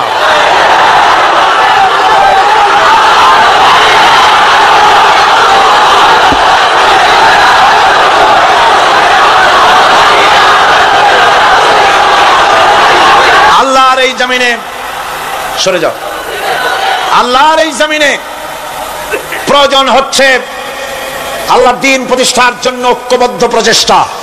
এজন্য চাই ওলামা মাশায়েখদের ঐক্য। কি চাই? ওলামা মাশায়েখদের ঐক্য চাই। কথা ঠিক কিনা? কিন্তু আমাদের দেশের এক শ্রেণীর ওলামা আছেন, তাদের প্রতি সম্পূর্ণ শ্রদ্ধা জানিয়ে বলছি, ওনারা বুঝতে পারেন না, ওনাদের অজান্তেই ওনাদেরকে নির্বাচনে খাড়া করে দেয় পয়সা দিয়া। হুজুর আপনার খরচ হবে না, যা লাগে দিয়ে দেব। আপনার মতো লোক যদি নির্বাচন না করে, আপনি যদি পার্লামেন্টে না যান, তো পার্লামেন্ট দিয়ে হবে কি? ওই হুজুর বোঝেন না যে আমি পার্লামেন্টে যাই করবোটা কি? ওখানে যাই কড়িকার জানলার দরজা কয়টা গুনিয়েই গুলি দিতে পারবে না। ওনার জামানাত বাজেয়াপ্ত হবে, উনি তা নিজেও জানেন। তারপরে ইসলামী আন্দোলনের একটা লোক যদি ফেল করানো যায়, সেজন্যই সম্পূর্ণ ইখলাসের সাথে উনি দাঁড়ায় যান। আর এজন্যে পার্শ্ববর্তী দেশ থেকে কিছু লোক আসেন, তারা এসে এদেশের মুসলমান এবং ওলামাদের মধ্যে অনৈক্য ঘটায় যান। তারা যত বড় আলেম হোক আর পীর নামের হোক, আমি তাদেরকে সাবধান হতে বলি, আপনার রাজনীতি আপনার দেশে করুন, আওলাদ রাসূলের নাম লাগাইয়া বাংলাদেশের রাজনীতিতে নাক গলাবেন না।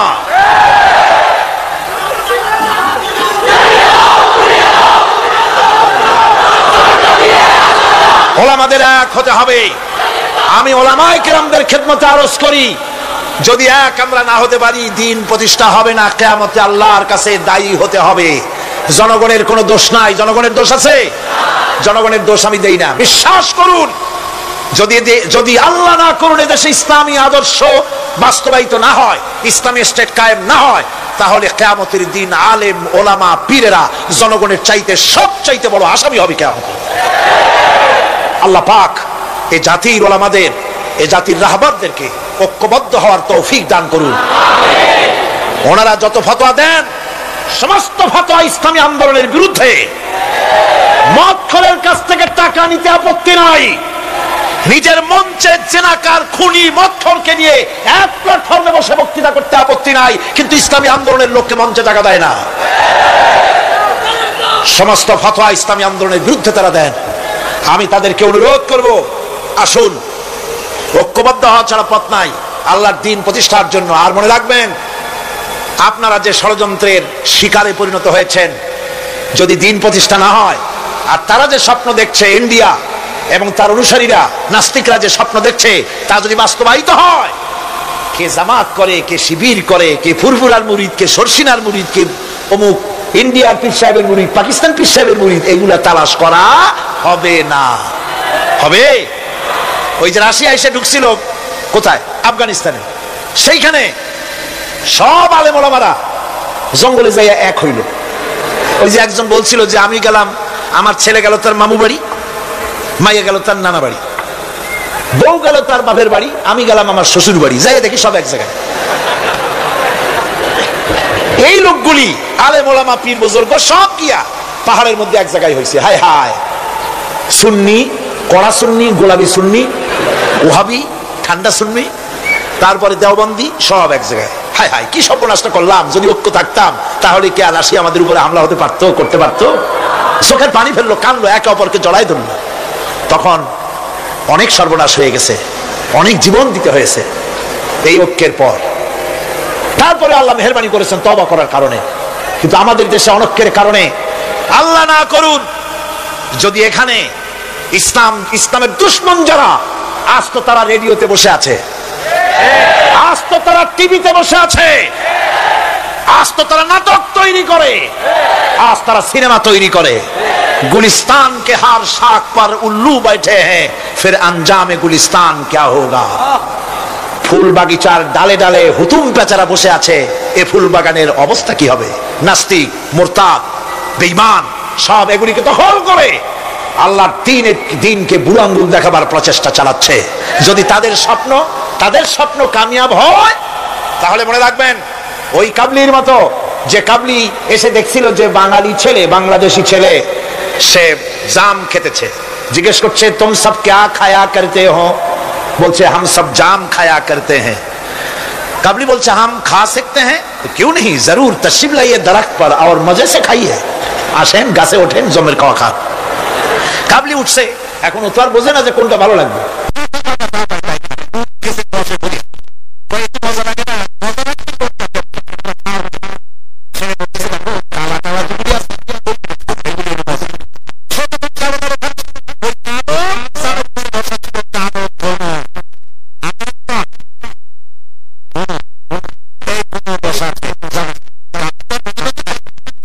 শুদ্ধা ধরছে, কাবলির হাতের মধ্যে ভ্রমর পড়ছে। এখন কাবলির হাত তো বোঝেন সাগর কলার মতো আঙ্গুল, ওর ভিতরে ভ্রমর পড়ে ভোঁ ভোঁ করছে।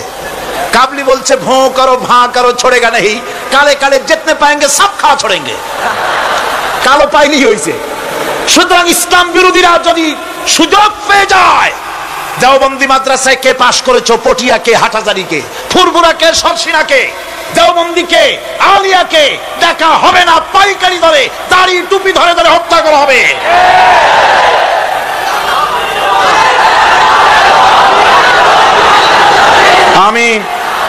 আমি অত্যন্ত বিনীতভাবে চট্টগ্রামের তাফসীরের কোরআন মাহফিলের পক্ষ থেকে গোটা দেশবাসীকে আহ্বান জানাই, আলেম ওলামাদের প্রতি বলি, আপনাদের পায়ে ধরি, ওলামা হযরত, পীর সাহেব কেবলারা আপনাদের পায়ে ধরি, আল্লাহর রাস্তে ঐক্যবদ্ধ হন, ইসলামী আন্দোলনের বিরুদ্ধে ফতোয়া দিবেন না।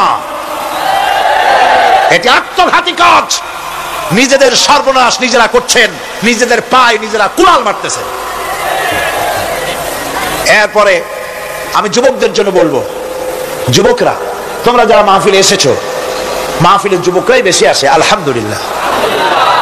এই জন্য মাহফিলে লোক ঠেকাবার জন্য কত যে চেষ্টা, তাদের চেষ্টার কোনো অবধি নাই। এই আমার বিরুদ্ধে 1989-90 দুইটা বছর যা জ্বালানো হয়েছে, যেখানে যাই, আমি যাওয়ার আগেই হযরত হরতাল শরীফ আছে হাজির, 144 ধারা হাজির। তো মাহবুদের মেহেরবানি, জনগণ কোরআনের পাগল, বাংলাদেশের জনগণ যেখানে 144 দিয়েছে সরকার, জনগণ সেখানে 288 বানায় দিছে। এক পত্রিকায় দেখলাম সেখানে লিখেছে হরতালও সফল, তাফসীরও সফল। তা আবার কেমনে? তারপরে দেখলাম উনি নিজেই লিখছেন, তিনি আবার এখনকার সরকারের একজন মন্ত্রীও, প্রতিমন্ত্রী। তিনি লিখছেন সেখানে যে সাইদি যেখানে যায় হরতালের ডাক দেওয়া হয়। তো হরতালের ডাক দেওয়া হলো পরে স্কুল বন্ধ, কলেজ বন্ধ, মাদ্রাসা বন্ধ, দোকানপাট বন্ধ, কারখানা বন্ধ। সন্ধ্যার দিকে কারো কোনো কাজ নাই, সব তাফসীরে হাজির। দুটোই সফল হলো। কোরআনের পাগল থেকে, কোরআনের পাগলদেরকে কোরআন থেকে বঞ্চিত করা, দূরে রাখা ওদের সবচাইতে বড় ভয়। বুড়ারা ওরাই যাবে মাহফিলে, যুবকরা যায় কেন? ওদের চিন্তা যে আমাদের পুকুরের জিয়ানো মাছগুলি সব তো নিয়ে গেল, ঠেকাইতে পারবে না। এই যুবকদের শরীরের ভিতরে রক্ত কার? না না, আল্লাহর রক্ত না, আন্দাজে কথা কইেন না। এই যুবকদের মধ্যে রক্ত হিন্দুর রক্ত নাই, সূর্য সেনের এক ফোঁটা রক্ত নাই, রবীন্দ্রনাথের রক্ত নাই। এই কোটি কোটি মুসলমান যুবকের ভেতরে রয়েছে শাহ মখদুম, শাহ আমানতের রক্ত, হাজী শরীয়তুল্লাহর রক্ত রয়েছে, হাজী নিসারউদ্দিনের রক্ত, তিতুমীরের রক্ত রয়েছে। সুতরাং এই মুসলমান যুবকদেরকে ইসলামের রাস্তা থেকে সরিয়ে দেওয়া যাবে না। যুবকদের বলি, আল্লাহর দ্বীন কায়েমের জন্য ঐক্যবদ্ধ হতে হবে। বাংলাদেশ আল্লাহর জমিন, কোরআনের আইন এখানে প্রতিষ্ঠার জন্য যুবকদের বলি, ইসলাম শেখো, কোরআন শেখো, চরিত্র বানাও। when character is lost, everything is lost. চরিত্রী যখন হারাবে তখন তোমার কাছে হারাবার মতো আর কোনো জিনিস বাকি থাকবে না। চরিত্রকে বলবৎ রাখবে। চরিত্র হলো সবচাইতে মানুষ হওয়ার জন্য চরিত্র শ্রেষ্ঠ জিনিস। এই চরিত্রকে তোমরা হেফাজত করবে, 5 ওয়াক্ত নামাজ পড়বে, ওয়াকুনু মা'আস সাদিকিন, সত্যবাদীদের সাথে থাকবে। যারা ইসলামের আন্দোলন করে তাদের সাথী হও, তাদের কর্মী হও। আল্লাহ রাব্বুল আলামিন তোমাদেরকে যুগের খালিদ বিন ওলীদ আল্লাহ বানাই দিবেন। আমি তো বিশ্বাস করি এই যুবকদের হাতে ইসলামের পতাকা উড়বে বাংলাদেশে ইনশাআল্লাহ।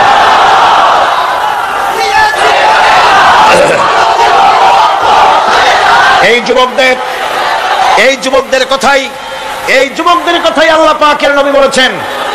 নবীজি বলেছেন, কিয়ামতের দিন যেদিন কোনো ছায়া থাকবে না, আল্লাহর আরশ ব্যতীত আরশের ছায়া ছাড়া কোনো ছায়া থাকবে না, ওই দিন আরশের নিচে 7 শ্রেণীর লোকেরা জায়গা পাবে। ওর ভিতরে হবে এক শ্রেণী হবে ওয়াশাবুন নাশা ফি ইবাদাতিল্লাহ, ওইসব যুবক যারা রাত কাটিয়েছে আল্লাহর ইবাদত করে, চোখের পানি ফেলেছে, তাদের জন্য জান্নাত যুবকদের জন্য। আমি আগেও বলেছি, বুড়োরা কেউ ভেস্তে যাবে না, চিন্তা করে কোনো লাভ নাই। কালো মানুষ আর বুড়া মানুষ ভেস্তে যাবে না, কোন মৌলভী সাহেবের ফতোয়া নয়, স্বয়ং রাসূলুল্লাহ বলছেন। এখন তো বুড়া মানুষেরা মহা মুসিবতে পড়ছেন, আমিও আপনাদের দলে, চিন্তার কারণ নাই। রাসূলুল্লাহ বলেছেন, বুড়া কালো মানুষ কান্দো না, কান্দার কোনো দরকার নাই। তুমি যখন ভেস্তে যাবে তুমি বুড়া থাকবে না, আল্লাহ জওয়ান বানাই দিবেন। কালো মানুষ কালো থাকবে না, জান্নাতে যাওয়ার সময় আল্লাহ পাক পূর্ণিমার চাঁদের চাইতেও সুন্দর বানাই দিবেন। সুতরাং যুবকেরা, বেহেশত তোমাদের জন্য, এই বেহেশতের জন্য তৈরি হও, জান্নাতে যাওয়ার জন্য তৈরি হও। এই দুনিয়ার নারী বাড়ি গাড়ি তুচ্ছ আল্লাহর জান্নাতের সামনে। সাহাবায়ে কেরাম জীবন দিয়েছেন জান্নাতের আশায়। সেই জান্নাতের আশা, জাহান্নামের ভয় আর জান্নাতে যাওয়ার লোভ প্রত্যেকটি যুবকের রক্তের ফোঁটায় ফোঁটায় আল্লাহ ঢুকায় দিক। যুবতী মেয়েদেরকে বলবো, ছাত্রী যারা এসেছেন মহিলাদের মধ্যে, এদেশে ইসলামী ছাত্রী সংস্থা নামে একটি সংস্থা আছে, মেয়েদেরকে দ্বীন শিখায় তারা। যেখানে মেয়েরা তাদের সতীত্ব বজায় রাখতে পারে না, দ্বীন শিখতে পারে না, সেখানে কলেজে, বিশ্ববিদ্যালয়, হাই স্কুলে ইসলামী ছাত্রী সংস্থা একটা নিয়ামত। জোরে কোন আলহামদুলিল্লাহ। সব ভাইদেরকে আর মায়েদেরকে বলবো, আপনারা আপনাদের মেয়েদেরকে ছাত্রী সংস্থার সাথে দ্বীন শেখার জন্য, ঈমান শেখার জন্য, চরিত্র শেখার জন্য আপনি তাকে দিয়ে দেন। 1 বছর 6 মাস পরে ওই মেয়েকে দেখলে আপনার চোখ ঠান্ডা হয়ে যাবে, আলহামদুলিল্লাহ, দিলদার হবে, নামাজি হবে, পরেশগার। এরপরে যুবকদের কথা বললাম, যুবতী মেয়েদের কথা বললাম, এখন বলবো আমি সরকারি অফিসারদের কথা। সরকারি অফিসার যারা, প্রশাসনিক দায়িত্বশীল যারা, তারা হচ্ছেন আমাদের সবচেয়ে নিকটতম লোক। তারা জনগণের খেদমত করছেন, আলহামদুলিল্লাহ। সকলে কোন আলহামদুলিল্লাহ। আমি দোয়া করি তাফসীরের মাহফিলের পক্ষ থেকে সরকারি অফিসার যারা, ম্যাজিস্ট্রেট আছেন, জজ আছেন, ডিসি আছেন, এনডিসি আছেন, এডিসি আছেন, টিএনও আছেন, সর্বস্তরে সচিব থেকে শুরু করে দারোগা পর্যন্ত সর্বস্তরের প্রশাসনিক দায়িত্বশীল ব্যক্তিবর্গকে আল্লাহ রাব্বুল আলামিন ঈমানী যোগ্যতার সাথে সরকারি দায়িত্ব পালনের তৌফিক দিন। তবে একটা কথা বলবো, আপনি যে দায়িত্বে আছেন, আপনি সরকারকে খুশি করার জন্য অবৈধ কাজে লিপ্ত হবেন না। আপনার বিবেক যদি বাধা দেয়, বিবেককে ফাঁকি দিয়ে অন্যায় কাজে হাত দিবেন না। এক শ্রেণীর লোক আছে, যে সরকার আছে সেই সরকার কি বলে, আপনার জন্য আমরা তো অপেক্ষা করতেছিলাম। এরা হলো বীরবলের মতো। সম্রাট আকবরের কাছে আছেন আপনাদের, তার কত রত্ন ছিল ইতিহাস ভুলবেন না, ইতিহাস মনে রেখে। নবরত্নের একটা নাম ছিল, নাম হলো বীরবল।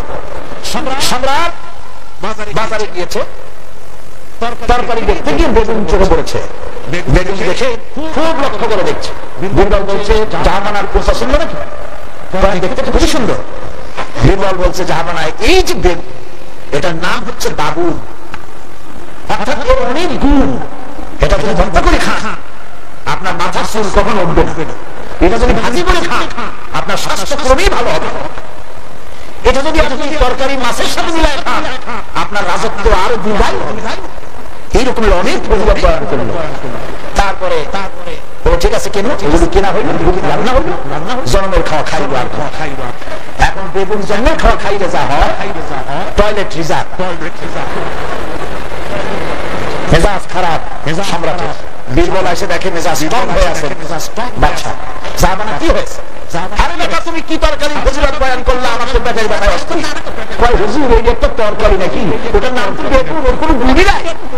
এটা খাইলে পরে কাঁঠাল হয়, পাতলা হয়, একদিনা হয়, ব্রঙ্কাইটিস হয়, নিউমোনিয়া হয়। এটা খাইলে পরে কত লোক মারা গেছে, কলেরা বসন্ত হইয়া। এটা তো তরকারি? আকবর কয় সর্বনাশ, আমার তো পেটের কথা সারি গেছে তোমার এই বক্তৃতা শুনে। বলে কিরকম? কালকে বেগুনের একই ফজিলত বর্ণনা করলে, আর আজকে বেগুনের এত কুচ্ছা বলছো তুমি, একই মুখে দুই রকম। বীরবল বলছে জাহাপানা কিছু মনে নেবেন না, আমি তো বেগুনের চাকরি করি না, আমি তো জাহাপানার চাকরি করি। কালকে আপনি বলেছেন বেগুন দেখতে সুন্দর, আমার পক্ষে যতদূর সুন্দর ফজিলত বয়ান করেছি। আজকে আপনি বলছেন বেগুন খারাপ, আর আমি কি খারাপ খারাপও ভালো করে আমার কল্যাণ হারাবো নাকি? আমার দেশে সচিব থেকে শুরু করে সর্বস্তরের অফিসাররা বলবো, সরকারকে ক্ষতি করার জন্য ইসলামের বিরুদ্ধে পদক্ষেপ দিবেন না। ইসলামের পক্ষে থাকো, এই কথা কখনো ভুলে যাবেন না। আল্লাহ রাব্বুল আলামিন আপনাদেরকে সিংহের মতো, আল্লাহ রাব্বুল আলামিন আপনাদেরকে ব্যাঘ্রের মতো ইমানি মজবুতির সঙ্গে ইমানের দায়িত্বের সাথে সরকারি দায়িত্ব পালনের তৌফিক আমার আল্লাহ যেন দান করেন, দোয়া করি। এরপরে বলবো আমার মা বোনদের কথা, যারা কষ্ট করে এসেছেন। আমরা মুনাজাতের দিকে ক্রমে এগিয়ে যাচ্ছি, বক্তব্য শেষ পর্যায়ে এসেছি। মা বোন, আমাদের বোনেরা, আমাদের মায়েরা আমাদের কাছে সবচাইতে সম্মানের পাত্রী, কোন আলহামদুলিল্লাহ। আজকে বললেন কেন? সকালবেলা এখানে মহিলা অনুষ্ঠান হয়েছিল, হাজার হাজার মা বোনেরা এসেছিলেন। একজনের প্রশ্ন করলেন যে স্বামীর পায়ের তলে নাকি স্ত্রীর জান্নাত। আমি বলেছি এটা বাজে কথা, মিথ্যে কথা। স্বামীর পায়ের তলে রাসূলুল্লাহ এরকম কথা কখনো বলেন না, বরং হুজুর বলেছেন মায়ের পায়ের তলে সন্তানের জান্নাত। আলহামদুলিল্লাহ।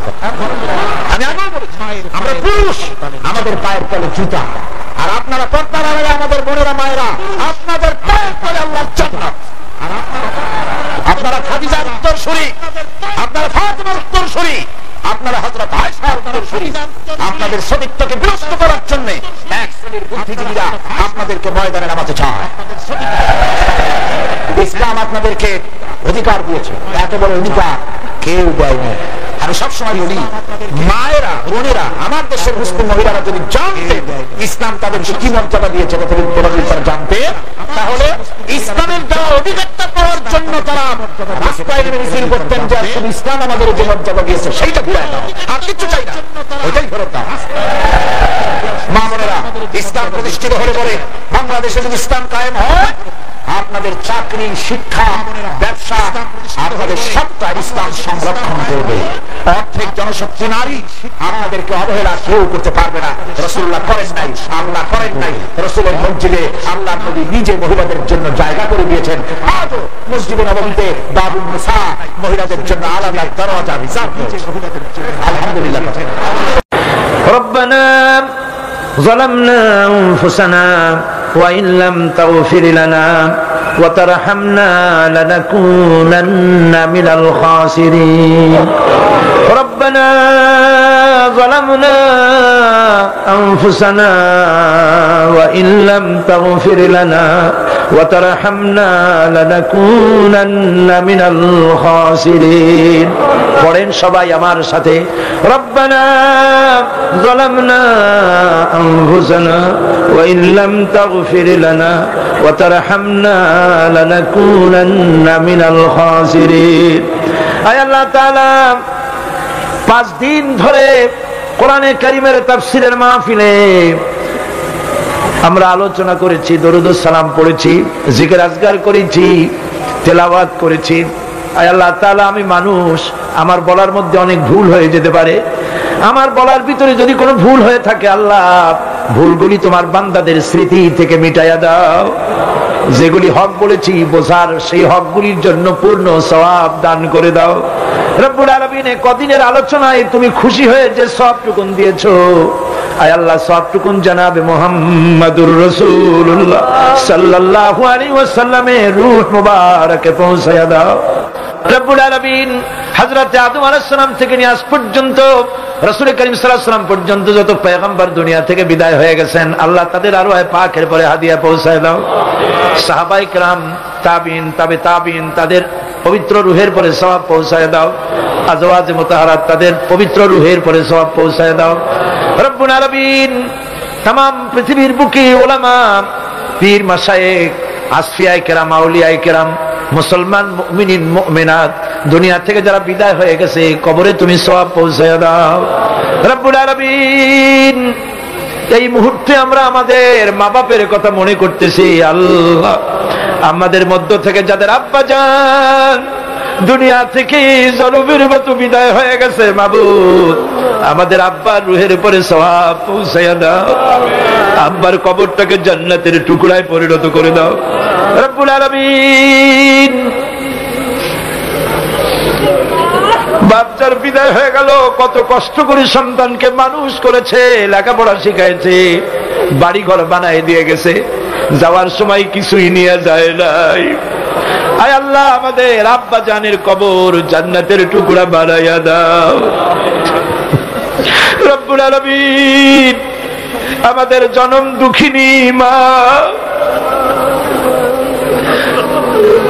10টি মাস ধরে মায়ের পেটের ভিতরে থেকে মাকে কষ্ট দিয়েছি, 2.5 বছর ধরে বুকের দুধ খাইয়া কষ্ট দিয়েছি, পেশাব পায়খানা করে কষ্ট দিয়েছি। ওই মা যার দুনিয়া থেকে বিদায় হয়ে গেছে, আল্লাহ কবরকে জান্নাতের টুকরা বানাইয়া দাও। রব্বুল আলামিন আমাদের মা বাপ যাদের বেঁচে আছে, আমাদেরকে খেদমত করার তৌফিক দিয়া দাও।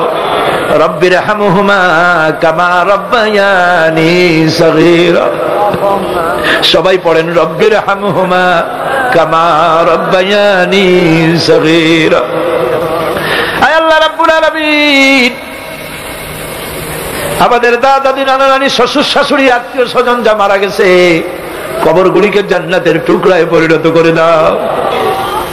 রব্বানা তাকাব্বাল মিন্না ইন্নাকা আনতাস সামিউল আলিম ওয়া তুব আলাইনা ইন্নাকা আনতাত তাওয়াবুর রহিম।